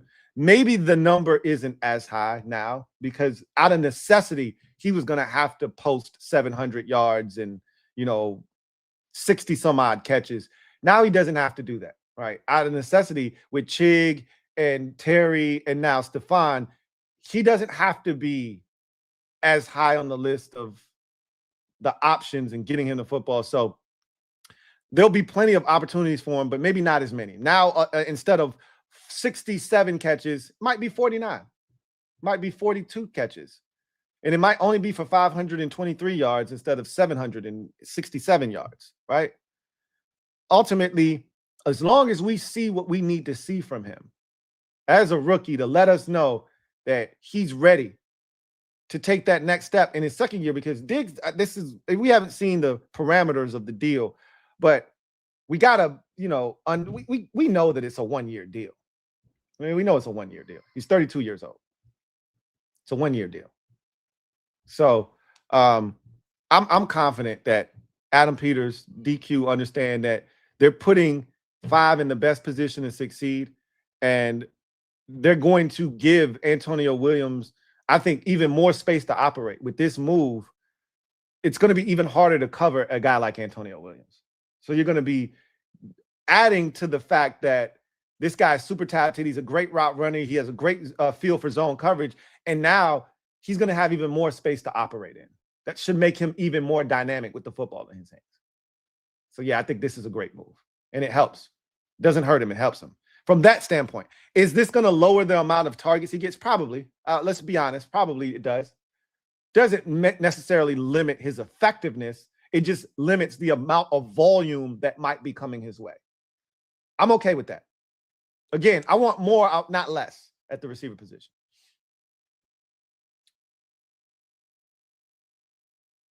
C-Jack, thank you for being a member for 59 months. Celebrate! My guy, C-Jack, you right there, just like Metaphor was. 1 month away from your 5-year Annie, man. Can't thank you enough for the support. He says, celebrate! I'm so happy about this signing. Hail, as we all are. This is a massive signing. This changes the game offensively for us. This changes how we feel about that room and the offense overall, and really the team overall. Again, we just had somebody in JJ say, I'm not a big fan of his on or off the field. He's not elated about this, but he's going to, at some point, have to admit this makes us a better team. He doesn't have to like it. He doesn't have to like the player. He doesn't have to like the person, but it makes us a better team. It makes us a better team. And my thing has always been, as long as he's not hurting the locker room, the camaraderie, and again, we have no evidence that Stefon Diggs is a locker room killer. We have no evidence of that. No evidence that, and he even said in his, little bio, like, I was a leader on that Patriots team. They got rid of him in New England, not because of the production, not because he was a bad teammate. They got rid of him because of the off the field stuff. They didn't want to deal with that. And then they were already dealing with the off the field shit with their coach. They didn't need any more press of any kind coming to them. They want the Mike Vrabel shit to go away. And the last thing they need is Stefon Diggs shining a light on an organization that's trying to hide, right? They're looking for a hole to go hide in and cover themselves up for until the coast is clear for them to come out. And Diggs was just shining a bright ass light on them. It was like, yeah, we got to get him the hell out of here. We got enough trouble as is. So if he can steer clear of the off, I think that's what took them so long here in Washington, is they need him to steer clear of the off the field shit. In the documentary that he put out, I love the fact that he addressed that head on. He didn't run from it. I don't love the fact that he thinks that him thriving in chaos is something that he should be wearing as a badge of honor. Like, if you didn't create the chaos and you're able to thrive in it, cool, but you created all of this chaos. This is your own doing. So you don't get points for that. You don't get points for starting a fire and then putting it out, right? You don't get points for that. You're just an arsonist at that point. You don't get points for that. So I think he understands what he needs to do. And he looks motivated. He's in great shape. We know he can help. There's a lot of good things here. I'm excited about this signing too. Shizzle P. McNasty. Love the name, bro. Love the name. Thank you for being a member for 29 months. Who writes, where does the 17 Diggs duo rank in the league? That's a great question. We have to sit and think. Just off the top of the head, right? Off the top of the dome. Let's go through the two conferences real quick. So Dallas in the NFC East won. And we're in no particular order, right? These are better duos. Dallas got one. You go to the NFC North. Let's see. Green Bay, no. Minnesota. You could anybody pair it with Justin Jefferson is going to be hard to beat. So I just say Minnesota just off the strength of Justin Jefferson. And when Jordan Addison is locked in, he's really good anyway. So I'd say Minnesota. Bears, no, even though they have a lot of talent. They don't have a 1,000-yard receiver now. But they got a lot of talent and a lot of young talent at that. And then Detroit, yes. So that's 3. You go to the NFC South. Carolina, no. Atlanta, no. Even though I really like Drake London, no. Tampa Bay, when they had Mike Evans, you would say yes, because Mike Evans with Ibuka and all the weapons that they had, Chris Godwin, all those guys. But no, I would say no. And New Orleans, no. Right? Even though they got Olave. We're going to see what Jordan Tyson is. If Tyson is what we think he is, then it'd be yes. But we got to see it first. So then you go to the NFC West. Rams, yes. I'm kind of in the same boat with the Seahawks. Anybody next to Jackson Smith and Jigba is like, they got Rashid Shaheed, who was just kind of getting his feet wet there last year. I love him, especially as a deep threat. And they still got Cooper Kupp. So I'd say Seattle, yes. No on San Francisco, even though they got Mike Evans and Debo, no. Arizona, no, but they got some talent out there. So I think we hit all the teams there. So that's 5, right? Seattle, and I think I said the Rams already, right? Did I say the Rams? Pretty sure I said the Rams first. So the 5 teams in the NFC, Dallas, Minnesota, Detroit, Seattle, and the Rams. 5 teams in the NFC. AFC, let's start in the AFC East. No to the Bills, no to the Jets, no to the Dolphins, no to the Patriots. Although, A.J. Brown is really good. A.J. Brown and Romeo Doubs is really good. I don't think it's better than Terry and Stefon Diggs. Romeo Doubs I don't think he's ever had 1,000 yards in his career. If he has, he's solid. He's not better than that duo. So no. AFC North, Ravens, no. Steelers, no. I don't know. DK and Michael Pittman Jr. that's kind of a push at this point. Like Michael Pittman, I don't think is a 1,000-yard receiver anymore, though. So I would give us the nod because I think Terry and DK canceled each other out. I don't even know if DK had 1,000 yards last year, and he was healthy all last season. So I don't know. I'd say no for them, but it's close. It's a conversation. No for them. Cincinnati, yes. So that's 6. And then the Browns, no. So 6 now with Cincinnati being added to the list. AFC South, Tennessee, no. Even though we're going to see what Carnell Tate does because I'm a big fan of the receiver they got from the Giants. But no. Texans, no. Even though Tank Dell, I'm a massive Tank Dell fan, and he's coming back. We don't know what he's going to look like. But, Nico Collins is my guy. So, but no for the Texans. And I like what I saw from the Iowa State kid last year, Jaden Higgins, but no. Say no for the Texans. Colts, Alec Pierce is their guy now, but no, right? And Jacksonville, we know all about their receivers. They have some good receivers, but I don't think their 2 receivers. They have the former Patriot and Raider, Jacoby Myers, and they have Brian Thomas Jr. as their number 1 and number 2, with your boy sprinkled in there, Travis Hunter. Yeah, I'm gonna have to go with us. So no, there. So that's that division. You go to AFC West. Raiders, no. Chargers, no. Chiefs, no. And the Broncos, yes. I would put the Broncos ahead of us with Jalen Waddle and Cortland Sutton as their 2 dynamic receivers. Even though Sutton is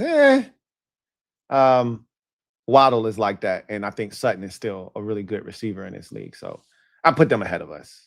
There's a conversation to be had, though. If you said no, I would be open to that. But I'm say we're 8th in the league right now. 8th in the league. That's where I put this duo. As before, without Diggs, we weren't even in the conversation. We weren't even in the conversation. So again, that's another example of how this changes everything. Carbon Sim, thank you for the super chat. Greatly appreciate you. Carbon Sim writes, "What up, Lou? What's up, Carbon? Do you think this now guarantees we keep 7 receivers?" I do. Yeah.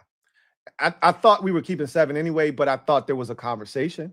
You could make an argument that if you needed the roster spot somewhere else, you could cut, Van Jefferson or whoever at the receiver position and trim it down to 6. It was always Van Jefferson. He was always the odd man out if they were going to keep 6. You could cut Van Jefferson and reduce the number to 6 if you needed to, but it always felt like 7. He says, I can see them keeping 4 tight ends, so I'm not sure where they make the roster room. Only 2 QBs help, and they may ultimately do that. In order to take advantage, though, of the emergency quarterback rule, you have to keep 3 quarterbacks. And I think most teams in the league, and I know we especially, being that we have 2 mobile quarterbacks, we especially need to have the emergency quarterback be at our disposal. So it helps to only keep 2 quarterbacks, to your point. But if you want to take advantage of the emergency quarterback rule, you need to keep a 3rd quarterback on the roster. So that's a tough decision that they're going to have to make. And you know what you can do, right, is you start out the season with 2 quarterbacks. And then if you get to a point where you feel like you need to do something, you can then sign the quarterback to the roster and, move on from another player during the season.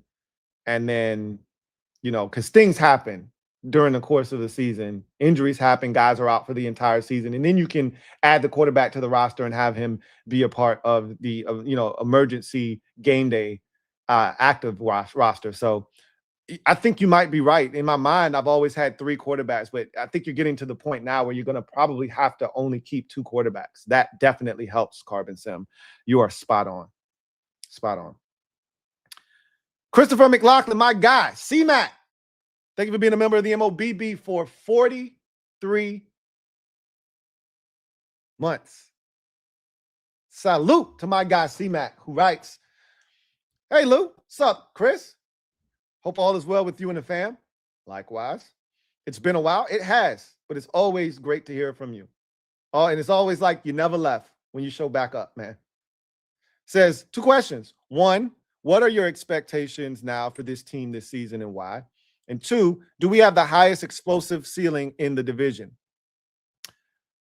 So I still think it's neck and neck with us and the Dallas Cowboys, to your second question. Like the explosiveness of their offense with the 2 receivers is crazy, right? So you always got to beware of Dallas offensively. But I'm gonna, always tell you that if things are somewhat close or even equal, the quarterback is what puts us ahead of them. Jaden's more dynamic than Dak is, but I think we do have the most explosive ceiling because of Bill, because of Jaden. Like, we've seen Javonte Williams and what his ceiling is. We know what Javonte Williams is in this league. He was really good last year. That was the best we've seen from him. And that's probably as good as he's going to get, right? Like, he's not a 1,800-yard back or anything like that in this league. He's a really good back, though, right? We don't know what Bill is. Bill could be a 1,500-yard back. We don't know. Jaden has never had this kind of talent around him. Dak has always had talent around him. Always. Always. This is not new for him. They've had the number 1 offense in football. They've been dynamic and explosive before. Jaden has never had this. So we don't know what exactly this could be. And so, yeah, I think there's the ceiling. If we're just going off of productivity, like what you can count on, Dallas is it. When you're talking ceiling, I think ours might be greater now. Ours might be greater, especially with the new offense. As far as what are my expectations for this team this season, they were always high. This only changes the fact that I'm more confident. But I was always looking for this team to be good this season. This is a playoff team, and anything less will be uncivilized. I'll be disappointed if this team doesn't make the postseason this year. Now, does this give me a greater sense of, hey, let's go win this damn division? Yeah, it does. I'll be lying to you if I said it didn't. Let's go win the damn division. Let's go get a home playoff game or 2. Now I'm being greedy. But honestly, the goal is to just make the playoffs. Just let me in. Just let me in. Let my quarterback in. We've seen the damage that he can do. Just let him in. That's it. That's all I'm asking for. Just like I was just asking for Jaden to have a chance to have real talent around him, I'm just asking for a chance to get into the dance. That's it. Just give me a ticket, bro. Just give me a ticket. Let me inside. I'll show you what I can do. We got some really cool dance moves. Let me in. Let's turn the party out. We got Diggs and shit. They call him Mr. Bombastic. JD Sports Talk. Thank you for the super chat. Greatly appreciate you. JD Sports Talk writes, even the Giants drafted a stud in Maigoa at right guard, traded up for Malachi Fields, who is having a good camp. Tight end likely, Mooney, fullback Ricard, do more for JD5. So I don't really know where this is going because Maigoa on the offensive line is cool. We drafted an offensive lineman for Jaden last year, right? Malachi Fields having a good camp. He's not better than Antonio Williams. Okay, cool. We did that. All right. So already did the offensive lineman thing. Already did the receiver thing. Tight end and likely did that with Chig. All right. Mooney, right? Just did that. Is Darnell Mooney better than Stefon Diggs? No. Fullback Ricard. We're not talking about fullbacks here. Like, that doesn't make the list. That doesn't even scratch a dent in anything here, right? Do more for 5. I would say we have done more for 5. Just literally canceled out everything that was said here in this super chat, and everything that we've done, I feel like is better than what they've done. We'll see about Maigoa. He's probably going to be really good. But Malachi Fields, he's cool, right? I'm a Notre Dame fan. He's all right. I'm not blown away by him. He's not better than Antonio Williams. I tell you that much. Likely, I'm not going to sit here in front. I wanted Isaiah Likely over Chig. I did. I'm a massive Chig fan, but I wanted Isaiah Likely. But, we'll see. We'll see what Isaiah Likely ends up being in New York. And I'm happy with Chig. Darnell Mooney, cool football player. I wanted Darnell Mooney 2-3 years ago before he signed with the Falcons when he left Chicago the first time. I'm cool on Darnell Mooney. A lot of drops, a lot of injuries. I'm good. I'll pass on him. Give me Stefon Diggs. I'll pass. And then don't talk to me about a fullback. Don't bring a fullback up into this conversation. How dare you? I kid. We needed to do more for 5. You're not wrong. And I'm glad they did. It was about time. It's about damn time. JD Sports Talk. Thank you for the super chat. Greatly appreciate you. Louie gets a new weapon. Double up. And starts talking crazy. You already know. I was already talking crazy. I was already going to talk crazy. You add a weapon. This ain't just any weapon. You just mentioned Darnell Mooney. Ooh. Look out. The Giants got Darnell Mooney. You better watch out. They got Darnell Mooney. They got Patrick Ricard at fullback. We better watch out. Oh, shit. Here come the Giants with Patrick Ricard and Darnell Mooney. Look out. But let me start acting crazy for a 1,000-yard receiver. What are we doing right now? You should be ashamed of yourself. You should be ashamed of yourself. The audacity. Of course I'm excited. Let me be excited. Damn Darnell Mooney and Patrick Ricard. Oh, man, you guys crack me up. Dane Bodak. Thank you for the super chat. Greatly appreciate you. Dane Bodak writes, Lou, I'll be in Dallas week 2. You know what to do. But make sure you come back and remind me so I can brief you. I can hand you the manila envelope with all the instructions on what we need you to do for that mission and assignment, right? He says, I'm going 2-1. He said, I'm 2-1 going to Dallas. The loss was Turkey Day 2023. 15 season finale was a win. 24 season finale was a win. My son's first game. Oh, man. So you went to 2 season finales where the division or the playoffs was already locked up, and we won those games. The one game that you went to that both teams were looking to be competitive, we lost. So this is gonna be a big one for you. This is gonna be a big one because this ain't a season finale where Washington's going to the playoffs like they were in 15 and 24, and Dallas wasn't. And so they had nothing to play for. This is like, hey, early season, we gotta get after this shit. So this is going to be different. And you taking your son, he's going to be the difference this time. And he's going to make you 3-1. Can't have your son going to his first game, right? And it's a loss for the good guys. Can't have it. So remind me as we get closer so I can brief you on this mission and get you all of the details you need for the assignment. You'll know what to do. Miss Perry, thank you for being a member for 58 months. Celebrate! My girl, Miss Perry, writes, hit the like, y'all. Hashtag I can dig it. Oh, we can dig it. Can y'all dig it? We can dig it. Can y'all dig it? We can dig it. Can y'all dig it? We can dig it. Can y'all dig it? We can dig it. Digs deep, y'all. Digs deep. Shout out to my girl, Miss Perry. So good to have you back. So good to see your name show up on the screen. We missed you.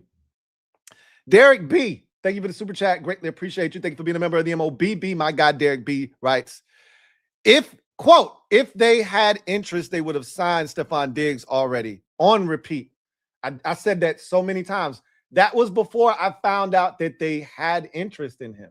Felt like if you had interest in him, why not get him in here sooner? I said this earlier, I don't want to belabor that point because it doesn't make sense. He's here now, but wouldn't it feel like the earlier the better? If you knew this was going to end up being the end game, like ultimately both sides were interested, you wanted to get this done. Don't you think June 4th or June 5th would have been better than August 5th? I just feel like it would have been. He could have participated in mini camps. He could have been a part of the Jaden throwing session that they had out in LA. He could have been here for the start of camp, and he could have been a little bit further along in the offense. I'm just saying, if there was interest, and it didn't feel like there was any interest from Washington side, that's the part that I didn't know. And, you know, I draw inferences all the time, whether right or wrong. That's what I do. And so if they had interest, they would have signed him already. That's what it felt like. Then John Kahn drops that nugget on us where he's like, yeah, no, they've been talking for the longest. Like, they've been in constant communication. I'm like, oh, really? Well, then shit, this is going to happen. It feels like the question is, when does it happen? And it felt like, I feel like the injury or the missing of practice due to a sore foot from Traylon Burks opened the door for them to say, you know what? Let's not play this game this year. Let's just get this shit done. Did you give the double O already? Told you AP will wait until the last minute. No, I haven't given a double O. I don't feel like a double O is necessarily, it's not necessary in this particular instance, because we knew that there was a chance they could do something. I've advocated for them to do something here. I told you I was open to the idea of Diggs being here. I didn't think they were going to do anything with Diggs because it felt one-sided. It felt like Diggs wanted to be here. They didn't want him here because they would have done something already. But it was not this declarative, like I can't see Stefon Diggs being here ever. They're not signing him. Had I been that definitive, because I've been all over the place, man. I was team, Brandon Ayuk for the longest. Then I got off of that ship when I realized this guy doesn't get it. And then I shifted over to, hey, I'm open to Stefon Diggs. And then I was like, how is he going to fit in the locker room? Like, yada, yada, yada. Did that whole song and dance. Then it was, hey, when they got to camp, you want to see the young guys, and then you hear that they're getting clamped up, which, again, a lot of that was attributed to them being in the red zone and the condensed area. But then the injury to Traylon Burks, I was like, hey, man, what are we waiting on, man? Let's do something. Let's not wait. Let's not play this game. And I think that injury finally prompted them to do something. Like, we shouldn't play this game this year. That's not bullshit. And I think also what helped was Debo getting signed. I don't think they were ever going back to Debo. I don't think there was ever a chance. Now, I was definitive on that. Had they re-signed Debo, I would have had to give up a double O because I was definitive. I don't want him back, and I don't think they want him back. He was never coming back here. I always told y'all he was a hired gun, right? So I would have had to give up a double O for that. I never ruled out Stefon Diggs coming here. I just didn't think it was going to happen because if they wanted him, what's the holdup? What you waiting on? He's in your backyard. He's telling everyone he wants to be here. You got the money. You ain't hurting for it. What's the holdup? What's the issue? Is he not a great fit for your locker room? What's the holdup? Because if that's the case, that shouldn't change. That should never change. You should never be willing to compromise your locker room in the pursuit of winning. Because ultimately, the same thing that happened to the Eagles now, they won a Super Bowl. But eventually, that's going to catch up with you. If you got a guy that you think is going to compromise your locker room. Now, the difference is Diggs ain't going to be here for multiple years. And this ain't going to be an ongoing thing that builds until it reaches a boiling point. You got to do something like it did with A.J. Brown. Because when he first got there, it was kumbaya. Everything was great. We just need it for 1 year from Diggs. We just need it for 1 year. So, AP, he didn't wait till the last minute. Quite. He waited to pretty late in the damn game. It's like we in the third quarter right now. You know, the last minute would have been the Noah Brown shit. Fourth quarter. That's the last minute. But he waited way longer than he needed to. I agree with you on that. He waited way longer. This could have been done before halftime, bro. This could have been done in the second quarter. This could have been done in June. This could have been done in July. Right? Coming out of the halftime break. He could have been ready for the start of training camp. They waited till the third quarter to make this shit happen. But it happened. I'm not going to complain about it. I'm not going to bitch about it. Harry Denby, thank you for the super chat. Greatly appreciate you. Harry writes, you better talk that talk, Lou. Oh, you already know what time it is. You already know. I'm ready to win. Let's dream big. Why not? 5 is one of them ones. Anything is possible, HTTC. You know what time it is. 5 is one of them ones. I've been saying it. I'm going to keep saying it. You know where I'm at on that. And I'm going to keep talking that talk because that's my guy, and I believe in 5. And if they just get him the talent, you just the possibilities are endless. So you already know what type of time I'm on. Mr. Ron B, OG, triple OG, thank you for the super chat. Greatly appreciate you. Thank you for being a member of the MOBB, who writes, value 2, protect the team. Of the 4 pillars that hold this organization up. Number 2, protect the team. Equals protect JD5 by giving him the right tools to cook. That has so many different meanings. Protect the team, right? Obviously, behave yourself off the field. We talked about this having a different meaning, an alternate meaning. Protect your teammates on the field during practice with the pads on. Don't go out here being malicious to each other, hurting each other. We on the same team. Protect the team.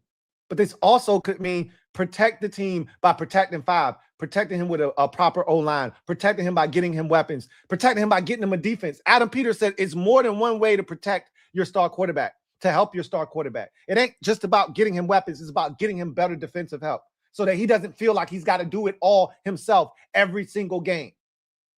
Well, this is just as important by getting him weapons. He shouldn't have to matriculate us down the field on 15-play drives. He should be able to throw the ball to somebody, they make a guy miss, and run for 50 yards. He should be able to hand the ball off to a running back, and he take off for a 67-yard touchdown run. These things should be at his disposal, and now they are. You're absolutely spot on, OG. HK Hawkins, thank you for the super chat. Greatly appreciate you. HK Hawkins writes, sign a legit NFL backup center, and I'm happy now. Amen to that, brother. Amen to that. Where do I sign that petition? Where do I sign that petition? I'm complete now. You've signed a veteran corner in Rasul Douglas. Felt like that was the missing piece there. And you've even added like another veteran to take place of the one that just retired. Like, we're good at corner now. Rasul Douglas completed that room for me. Safety is like a big mystery, a big ball of mystery, but we got stuff. We're probably not going to fix safety until next offseason. We just going to have to deal with it the way it is. But I love Nick Cross. You did something. It ain't like you just sat on your hands. We're good, right? Center is the only thing now that stands between us and a roster that we can be completely 100% confident in no matter what. A quality backup center. I don't know where you find it. Just find it. Maybe you got to wait until cuts are made. But find us a quality backup center, man. Maybe he's already on the roster. But I've had one too many snaps over Jaden's head to be comfortable. Even if he's gotten better, stronger as a player, I've had one too many snaps over Jaden's head to be comfortable with Julian Good-Jones as our backup center. Josh Gates, thank you for the super chat. Greatly appreciate you. Thank you for being a member of the MOBB. My guy Josh writes, hey, Louie, this is the best offense I've seen put together in a long time. Amen to that. I second that. Now, I talked about this is the best offense we've seen put together since 2015. I could put a number to it. This is the best offense we've seen since Kirk, Chris Thompson, Jordan Reed, Pierre Garçon, Deshaun Jackson, and Jamison Crowder. This is the best offense we've seen since that one. Trent Williams was on that offense. Best offense we've seen since 2015. He said, the league done messed up now. Faux show. They done effed up. The potential we have on both sides of the ball is unreal. We ready for whoever, whenever. We going back to 2024, man, circa 2024. You remember the mantra, anybody, anywhere, anytime. We back on that type of time now. Who want it? How you want it, when you want it, where you want it. Oh, you want it in Philadelphia week 1? You can get it. Dallas, you want some too? We on some Debo shit. Hey, Dallas, you want some too? And they like, no. we on different time now. We got different vibes going on right now. DMV Bay, thank you for the super chat. Greatly appreciate you. Thank you for being a member of the MOBB, who writes, remember last week, Lou? He said, remember last week I told you, Louie, I had a dream, AP signed Diggs, and you thought it was a pipe dream. It didn't feel real. Your dream felt exactly like that, a dream, because I hadn't heard up until that point. It was just Diggs saying that he was interested. There are other teams in the league that need receiver help. And so maybe what facilitated them to do this was simply another team started to show interest. Remember, John Keim said they would know if Diggs got an offer from another team. They would know. They've been constant communication, and they would know if he was going to sign somewhere else. So maybe Kansas City started to get antsy with the injuries that they've suffered in camp. Maybe another team said, all right, it's time we do something. Let's reach out to Stefon Diggs. And they had to do something. Who knows what facilitated them to finally act? Because clearly they've been in contact with him for a while now. But they did it. Whatever prompted them to do it, I'm glad it happened. Get him in here. Let's get him up to speed on what we're doing offensively so he can be a big part of this offense this year. Your dream came to fruition. It came into reality, man. Celebrate! We all win when DMV Bay dreams big. We all win. All right. Lady Erica Lynn, thank you for the super chat. Greatly appreciate you. Shout out to one of the command hers. All right. I know who you are now. You snuck up on me the first time. I got you now. I know who you are now. So shout out to you for sure. Derek B, thank you for the super chat. Greatly appreciate you. Double up. Thank you for doubling up. Who writes, Diggs had a 1K off an ACL. He's gonna kill it with 5. Facts. And you saw the video. I'm pretty sure you did. You might not have, but you saw the video that I referenced. His documentary he did. Oh, he back. He all the way back. You know, same way I feel about Sam Cosmi. Like, Cosmi wasn't himself last year, coming back from the injury. Cosmi's in the best shape of his career now. Diggs looks like he's in tremendous shape, and he's ready to tear some shit up. On the field. On the field. I'm so excited about having 2,000-yard receivers here. We've never had that. Since Terry has been here, we've never had 2,000-yard receivers. Debo had 1,000 yards, but I've said this before, and I'll say it again. He's not a real receiver. He's like a gadget guy that can play receiver. You got a legitimate 1,000-yard receiver alongside Terry McLaurin. We've never seen this before. With another guy as a rookie that's going to have that kind of potential as well. We just haven't seen this wealth of talent here in Washington since 2015. Since 2015. Video channel, thank you for the super chat. Greatly appreciate you. Thank you for being a member of the MOBB, my guy, video channel. Writes, Diggs and Tunzel were teammates in Houston. Locker room definitely signed off on the move. For sure. That's a great point. And we got some misinformation from Houston on Tunzel. He's been nothing but an upstanding citizen and a great teammate in this locker room. A wonderful presence and impact on Josh Connolly Jr. and that entire offensive line room, but Connolly Jr. in particular. Like, I trust the guys in our front office and the work that they do. You know, Adam Peters told us what goes into the decision-making process of bringing a guy into the organization. You talk to others who have been around him, former teammates, other, executives in the league that have dealt with these players, where they came from, coaches, those things. And you see if this guy's going to be a great fit. They've done the homework. They've done the due diligence. Lady Erica Lynn, thank you for the super chat. Greatly appreciate you. Double up. Thank you for doubling up. Lady Erica Lynn writes, hi, Louie. Hey, Lady Erica. She says, I've been saying this all off season. This is how professional organizations are run. Adam is the architect, and he has a vision for this franchise, and I couldn't agree with that more. I second that statement, right? That, to me, is why I feel like Adam Peters is having the best offseason of his career here as the general manager of the Washington Commanders, and why we're a professional outfit now. We're doing things the way that professional organizations do it. We're starting to feel like the Ravens. We're starting to feel like the Packers. We're starting to feel like a real NFL organization. The ones that win year after year after year, right? The ones that do it the right way. We're starting to feel like that. And I think this year is the first of many to come where I feel like we've got a chance to be triple Ps moving forward. This feels like, and I said this when he first got the job, when Dan Quinn first got here as well, that I felt like year 3 was when I'm going to start to really have real expectations for the organization and the roster.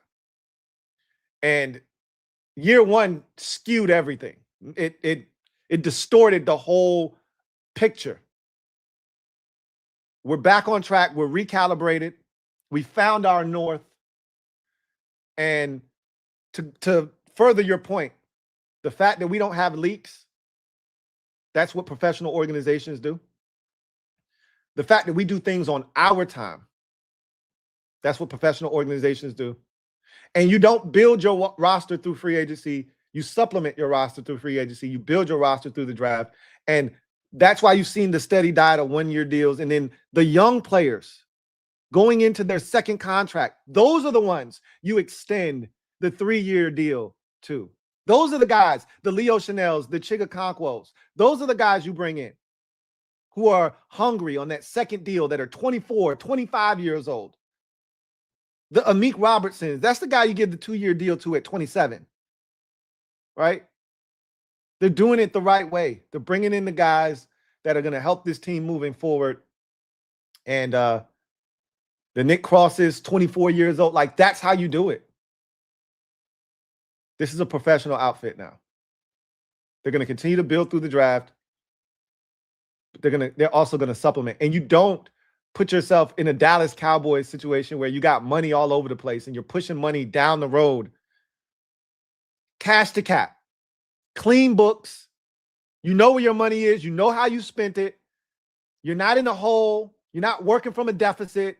You're not having to go to this guy, restructure this guy's contract and restructure this guy. You're not robbing Peter to pay Paul. This is a professional outfit. We handle the books. We take care of that.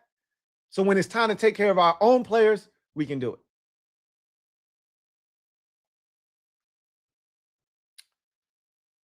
Colin Talk Sports. Been a member for 21 months. As a matter of fact, who writes, don't know if you heard, but it's 1 year, 10 million up to 12. I haven't heard. That sounds about right to me. That's right about the range that I thought this would look like. I thought it might be able to get up to like 15, but I was thinking somewhere in that 1 year to 8 to 12, right? Somewhere in there, like the total of the deal. And then anywhere from 10 to 15 on the up to, right? So if it was 8, it was 1 year, 8 million with incentives, it could get up to 12. If it was 1 year, 10 million, it could get up to, 13, 14, 15 with incentives. If it was 1 year, 12, it could get up to 15 for sure with incentives. So that's right around where I thought it would be, somewhere in that neighborhood. That's good money. And I think the the Debo contract probably laid the foundation and the groundwork for that. I think his was up to $7 million. So he's like, I'm better than Debo. I had 1,000 yards last year, so I'm starting at 10. And they was like, cool, we can do that. We can do that. So that's a good number. Court Casino, thank you for the super chat. Greatly appreciate you. Thank you for being a member of the MOBB. Court Casino writes, shout out to Lou with the Hove reference. Ha remix. He says, round of applause for AP, excuse me. He's been in my doghouse. Southeast is lit this weekend. Hey, look, man. A lot of people had things to say about DQ, Adam Peters this offseason. I think they both knocked it out of the park this offseason. Now, we got to wait to see the results. On paper, they killed it. Now it's about, can they go out and have the roster that they've assembled produce? But the staff that they've put together, the roster that they've put together, the way that they've assembled this, it all looks good to me. So now it's a question of, can they get it to perform the way that they need it to, right? That's going to be the key to all of this. All right. HCTR for life. Thank you for the super chat. Greatly appreciate you. Thank you for being a member of the MOBB. HCTR for life writes, I'm back, Lou, and we back. Turn up. Just saw Brandon Ayuk throwing Commander's gear outside of his Virginia home. Tragic. Hey, shout out to Gear Cell, man. Shout out to Gear Cell. He just stole the line, borrowed the line from Gear Cell. At the end of the day, he was never going to be here, man. So I don't know why he invested all of his coins into Commander's gear. He can still be a fan. His boy still plays for the team. Jaden and his mom can get him some tickets. He can be in the box with them, right? Watching the game. He can still document it like he did when he came to Jaden's NFC Championship game and put it up on his YouTube channel. We'll watch. Maybe. But you don't got to throw all of the gear away. You can keep it. But you were never a part of this family. I just needed him to know that. Jay-Sue, thank you for the super chat. Greatly appreciate you. Who writes, this moved the needle for us a bit. We can definitely compete for the division chip. I agree with that. 5 is going to make the league remember who he is. I got 5 on it. That was the biggest takeaway from this, from all of this for me, is I always thought we were a playoff team. Before any of this, it was playoff or bust for me. Now, with this move, I see no reason why we can't compete for the NFC East division crown. Like, I need that now. I'm greedy now. You know what I mean? Like, I want it now. Before, it was just like, just let me in the playoffs, and that still applies, by the way. But I'm greedy now. Now, I need the division.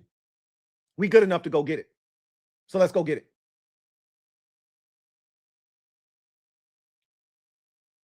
A lot. 1, 2, 3.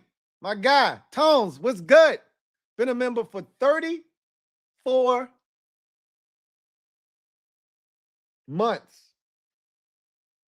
Who writes, Diggs to DC, hide your wife and your girlfriends, y'all. And your husbands and your boyfriends, y'all. But hey, Diggs deep. We up. Let's go.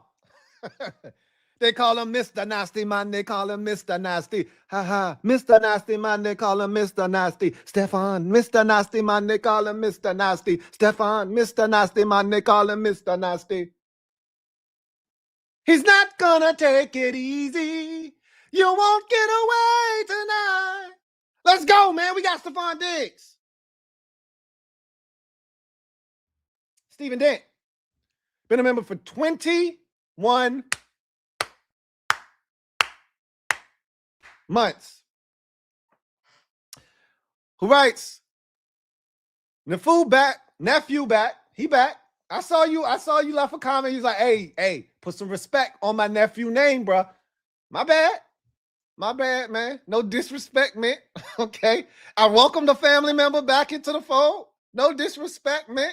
All right. He said, and Diggs. I'm sized. HTTC. All right.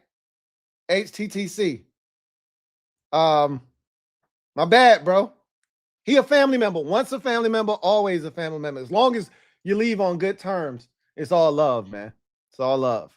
All right.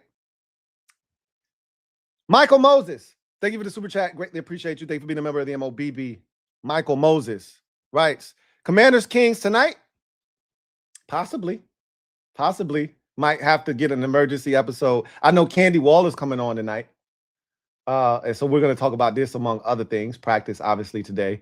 But maybe we'll get a Kings emergency episode. We probably should. I'm going to talk to the fellas after I get off of this and see what they're talking about. We probably do need to link up tonight. So maybe. Mr. Rogers, thank you for being a member for 50 months. Celebrate. My guy, Uncle Jay. We in the building, Uncle Jay. It's up. You know what it is. Mob, you know what it is. We up and we stuck. Hawks Command. Been a member for 38. Wait, we here with it.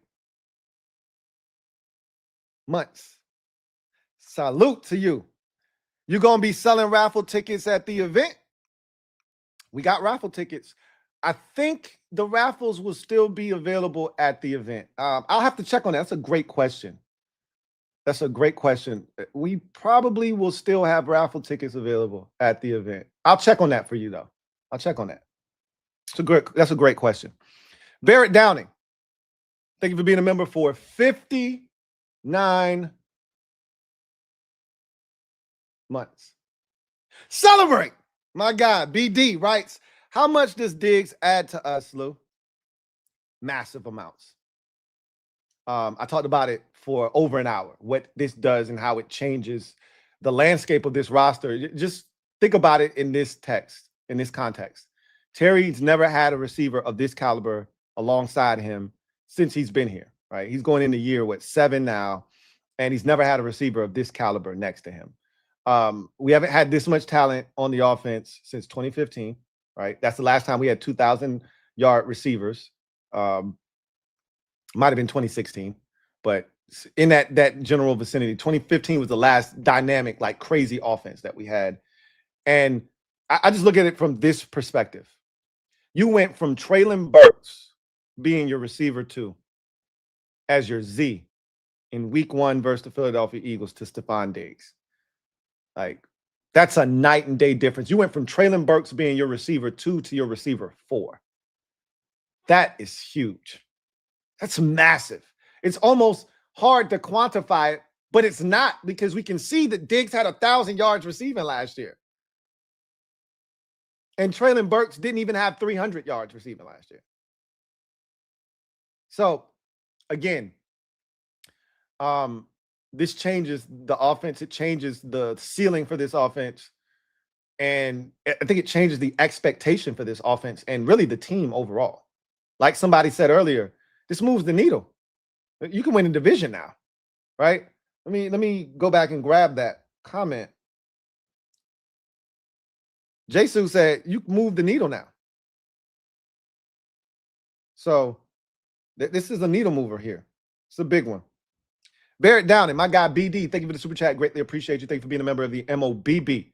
My guy Barrett Downing writes, just in from CR. Welcome back. Welcome back. Welcome back. Welcome back. And didn't miss anything you put out, Lou. Respect to you, bro.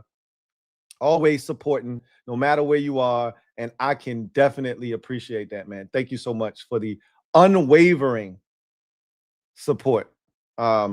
Just in time for the fireworks, man. Just in time for the fireworks. Div Mitch, thank you for the super chat. Thank you for being a member for 28 months. Just got a supervisor promotion, and now this life is good, man. Hey, hand clap for our guy getting the promo at work, man. Supervisory role. Congratulations. And looking forward to you crushing it in that role. Looking forward to the extra bread that comes with said promotion, man. Let's get that money, man. Go get the money. Go get the money. Go get the money. Go get the money. And your team just made a move that changes the game for them. Life is good indeed, my man. Life is good indeed. Congratulations to you, bro. Congratulations. Jacob Cortez, thank you for the super chat. Greatly appreciate you. Jacob Cortez writes, ooh, here come the Giants. Laughing my ass off. Ooh, here come the Giants. Right? Ooh, Patrick Ricard. Right? Ooh, I'm scared. I'm shaking in my boots. Ooh. Darnell Mooney. Look out. Don't hurt me, Darnell. Don't hurt me. Don't hurt me, Darnell. Don't hurt me. Hell out my face with that bullshit. Go come in here trying to raid on our parade. Want to bring up some bogus ass Giants. Get out of here with that bullshit, man. How dare he? People kill me, man. Hell out my face with that bullshit. Gonna come in here talking all this dumbass shit. Don't get me started. I'm trying to behave myself, man. I'm a changed man. No, I'm not. Big Mike. Thank you for being a member for 37 months. Salute to you. Who writes, Diggs could wear 15 when Hartman gets cut. LOL. That's another one. I think 12 is going to open up. 15 is going to open up. So he'll have some options when I just want to know, what is he going to wear in the meantime? I guess that's the question. What is he going to wear in the meantime? He's got to wear something until one of those numbers open up. And he could double down on the number that's already being worn. It just has to be worn by a defensive player. He can't wear the same number that an offensive player is wearing. So, I mean, he could wear 0. He could wear 1. He could, not 1. He could wear 0. He could wear 2. One of those numbers that's being occupied by a defensive guy. But generally, you don't do that, especially if it's a guy that's actually good. You usually let him double up on a number of a guy that's not all that great, right? So we'll see what he does for the temporary number. And then obviously Hartman and Van Jefferson and guys like that won't be here. And so you'll see some numbers potentially open up there. But going to be interesting. The number thing is always something that I'm fascinated by. So it's definitely a conversation. A lot. Thank you for the super chat. Greatly appreciate you. Thank you for being a member of the MOBB, who writes, Dark Horse Super Bowl contenders, hashtag raise hell. I wonder if this changed our Super Bowl odds. I wonder if ... I'm going to go see. I took my sweet, precious little time. I don't think it's going to change our win-loss number. I don't think he's that big of a move for Vegas. But I need to hurry up and go, if I'm going to do that, I need to do it fast. So I probably should do that ASAP, right? If I'm going to do it. If I'm not going to do it, then don't worry about it. But before that number goes up, or they see us and they start to think, maybe this team's better than we thought, I probably should do that before that number moves up. I don't think this is going to move it, but we'll see. Jack Miller, thank you for being a member of the MOBB for 32 months. Writes, would you trade for a center, and who would you give up? You're not giving up a player necessarily for a center as much as you would like a late round draft pick if you felt the need to do. I don't think, again, I've said this multiple times, I don't think AP is in the pick giving mood this year. I think he wants all of his draft picks. I think he is in the mindset of, we'll wait on center. It's not a big deal. Nick Allegretti's injury isn't severe. It's not significant. I don't think you would, I think you would be remiss if you just said, oh, his injury isn't serious, we don't need to do anything. I don't think anything needs to be done in the summertime, but you do need to do something before the start of the season. So I'm a sooner rather than later guy. It's a new offense. You would like that backup center to be integrated into the offense, be well versed. Because what if something happens to Nick Allegretti week 1? You need somebody to be able to step in.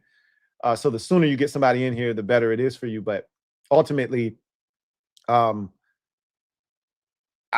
still think something needs to be done, and I think something will be done. I don't think they're going to trade for anyone. And if you did, it would be like a 6th or 7th round pick. And I'm open to that. I've already said I'm willing to part ways with a 6th or 7th round pick in order to get a guy that can come in and help us win this year. I just feel like there were options. Ethan Posick, became available. Clearly, they didn't want to mess around with him coming off of the injury. There were guys that were out there. There were guys that were out there that they could have signed, and they just elected not to. So we'll see what they decide to do. We'll see what they decide to do. Kuma time. Kuma time. Kumite. Kumita. Thank you for the super chat. Greatly appreciate you. Who writes? Took the organization 8 years to get our guy Terry a legit wide receiver too. Yeah. That's a shame. It's been a long time coming, but we knew a change gonna come, and it finally did. Took us a while, probably way longer than it was supposed to. We went through the Paul Richardsons and the Antonio Gandy Goldens, the Gandhi man, and the Curtis Samuels, the Cutcoves, and the Debo Samuels, or Samuel, and all of the other misses at the receiver position next to our guy to finally land here. Again, it's a temporary fix, but it's a damn good one nonetheless. Finally.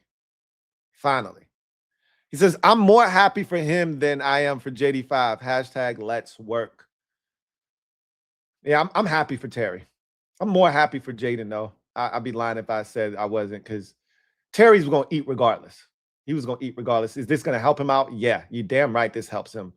Frees him up. I think it's going to do wonders for him. But I'm excited and ecstatic for Jaden and his growth and his development, and giving him the requisite weapons that he needs to be able to go out and be the best version of himself that we know he can be.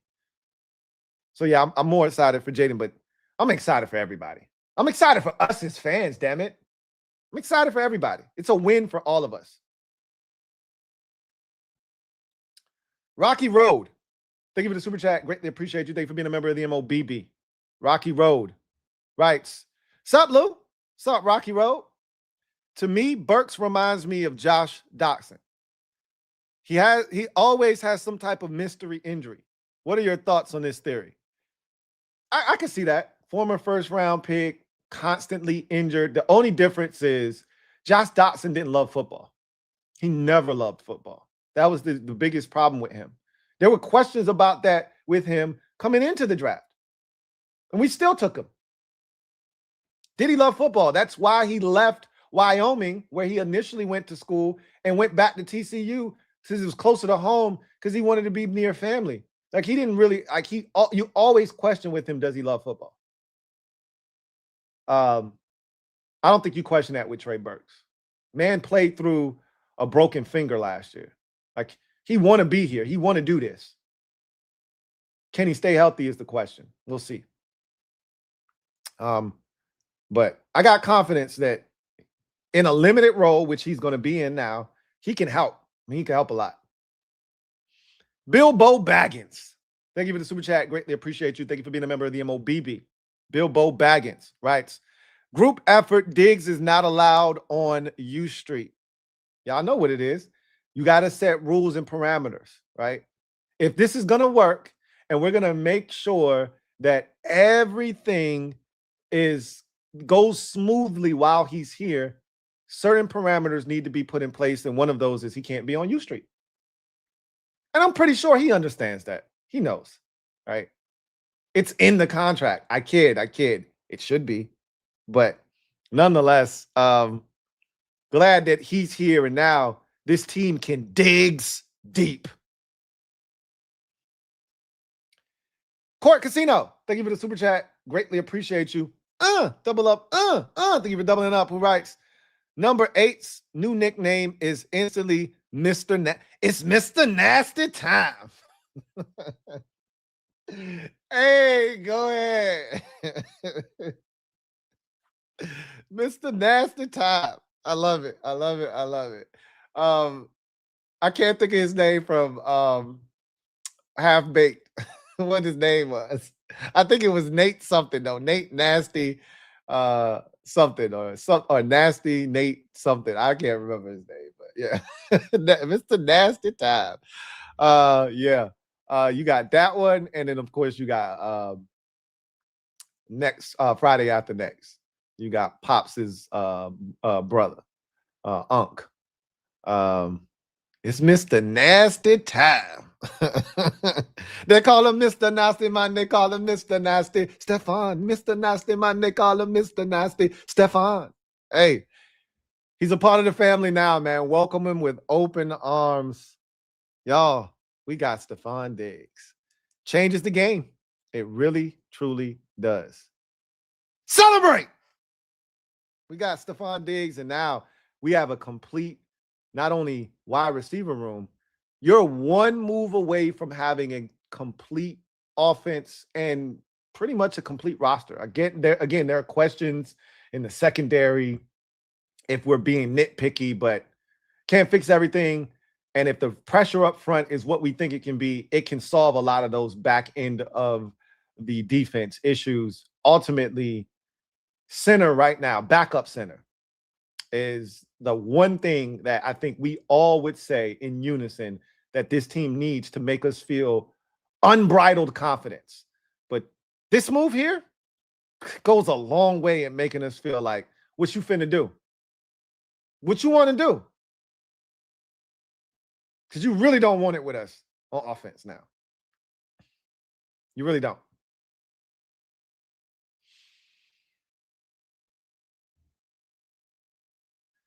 Super J. Thank you for the super chat. Greatly appreciate you. Who writes, hope we all learn from IU. Don't crash out. He didn't want to play football, bro. He didn't want to play football.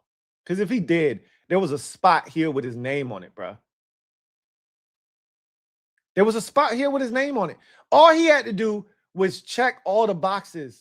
Adam Peters was willing to look the other way at all his transgressions, all the social media antics. He was willing to look the other way if he was willing to do the minimum, the bare minimum that was required. Go handle your misdemeanor, reinstate yourself, and show up at the damn 49ers facility. He'd have been a Commander. He didn't want to play football. He didn't want to play football. Don't worry. We got somebody here that does. Anyway, I digress. We got Stefon Diggs, dog. Our offense, from a skill position standpoint, is complete. We got running backs, we got receivers, we got tight ends, and we got the quarterback. Offensive line still figuring out a couple of positions there. Love the tackles. Got Cosme back playing at a high level. Center, guard. I think whoever wins that job is going to be more than serviceable at that position.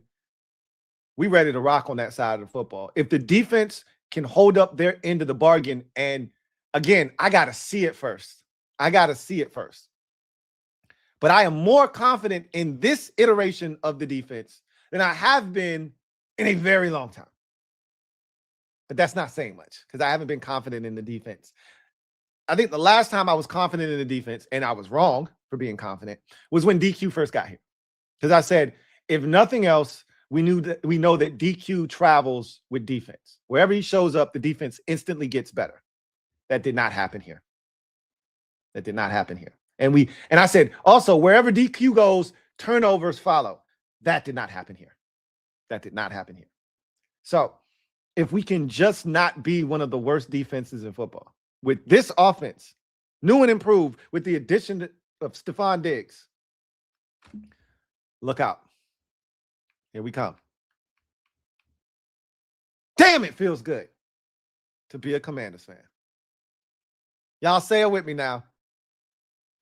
It feels different because it is different. We got Stefon Diggs. Y'all, Diggs deep. I'll see you guys later. Got Candy coming on the program tonight. Maybe the Kings will unite tonight. It's a great night. We'll see what happens. But in the meantime, Diggs deep, y'all. Diggs deep.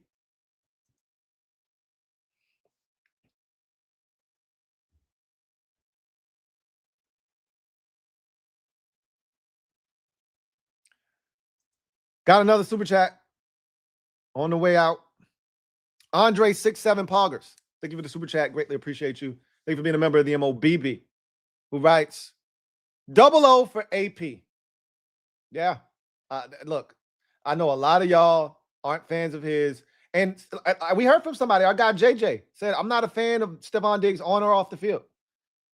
You got to admit, this helps the football team. If they're confident that he can assimilate himself to the locker room, and Terry, your leader, your fearless leader, already said we would welcome him with open arms. That's all you should have needed to hear. You know, if there was any objection to him being in this locker room, then you could say, no, they shouldn't do it. But when you're the best player on the offense, not named Jaden Daniels or Laramie Tunzel, says, no, we would love to have him on this football team. We'd love to have him in the locker room. We would welcome him. That's all we needed to hear, man. He says, didn't think he would do this. I'll be honest, I wasn't sure he was going to do it either. Wasn't sure. Felt like there was ample opportunities for him to do it. And if they were going to do it, if there was real interest, why haven't we signed him already? What are we waiting on? This, like, the receiver room isn't going to change. You know what it is. You know what we got. It ain't about the receiver. Like I said, this is not an indictment on the room as much as it is, here's an opportunity to clearly upgrade the room. But more importantly, to provide you with the proper depth so that if something happens like it did last year, you're prepared. I'd rather be over-prepared. I talked about this the other day with Candy Waller. I said, we need to be more proactive than reactive. Don't wait for some shit to happen and then have to react to it. Be ready so when that shit happens, you ain't got to get ready if you stay ready. Well, now we are over-prepared for whatever's to come. I'd rather be over-prepared than under. He says, sign someone with a few screws loose. I don't know if he's crazy. I don't think Diggs is crazy. He's a nasty boy. Nasty boy. He's a nasty boy. But I don't think he's crazy. I don't think he's crazy. JD5 job is so much easier with Diggs and Tones. Still, he says, still out on DQ. DQ is going to have to win and win big to win you over. I can see that now. There's no way. Like, even if we won big this season and the offense is killing it, you're still going to want David Bliggity, plow, as the head coach. I just think you're out on DQ. He'd have to win the Super Bowl for you to be like, all right, man. I guess DQ is cool with me. All right. That's the only thing. Anything short of that, I don't know if he can win you over. Like, but this definitely changes the dynamic for sure. Anyway, I digress. Thank you guys for joining me. What a joyous occasion. Celebrate! We got Stefon Diggs, man. It's up and it's stuck. Now this offense can truly Diggs deep.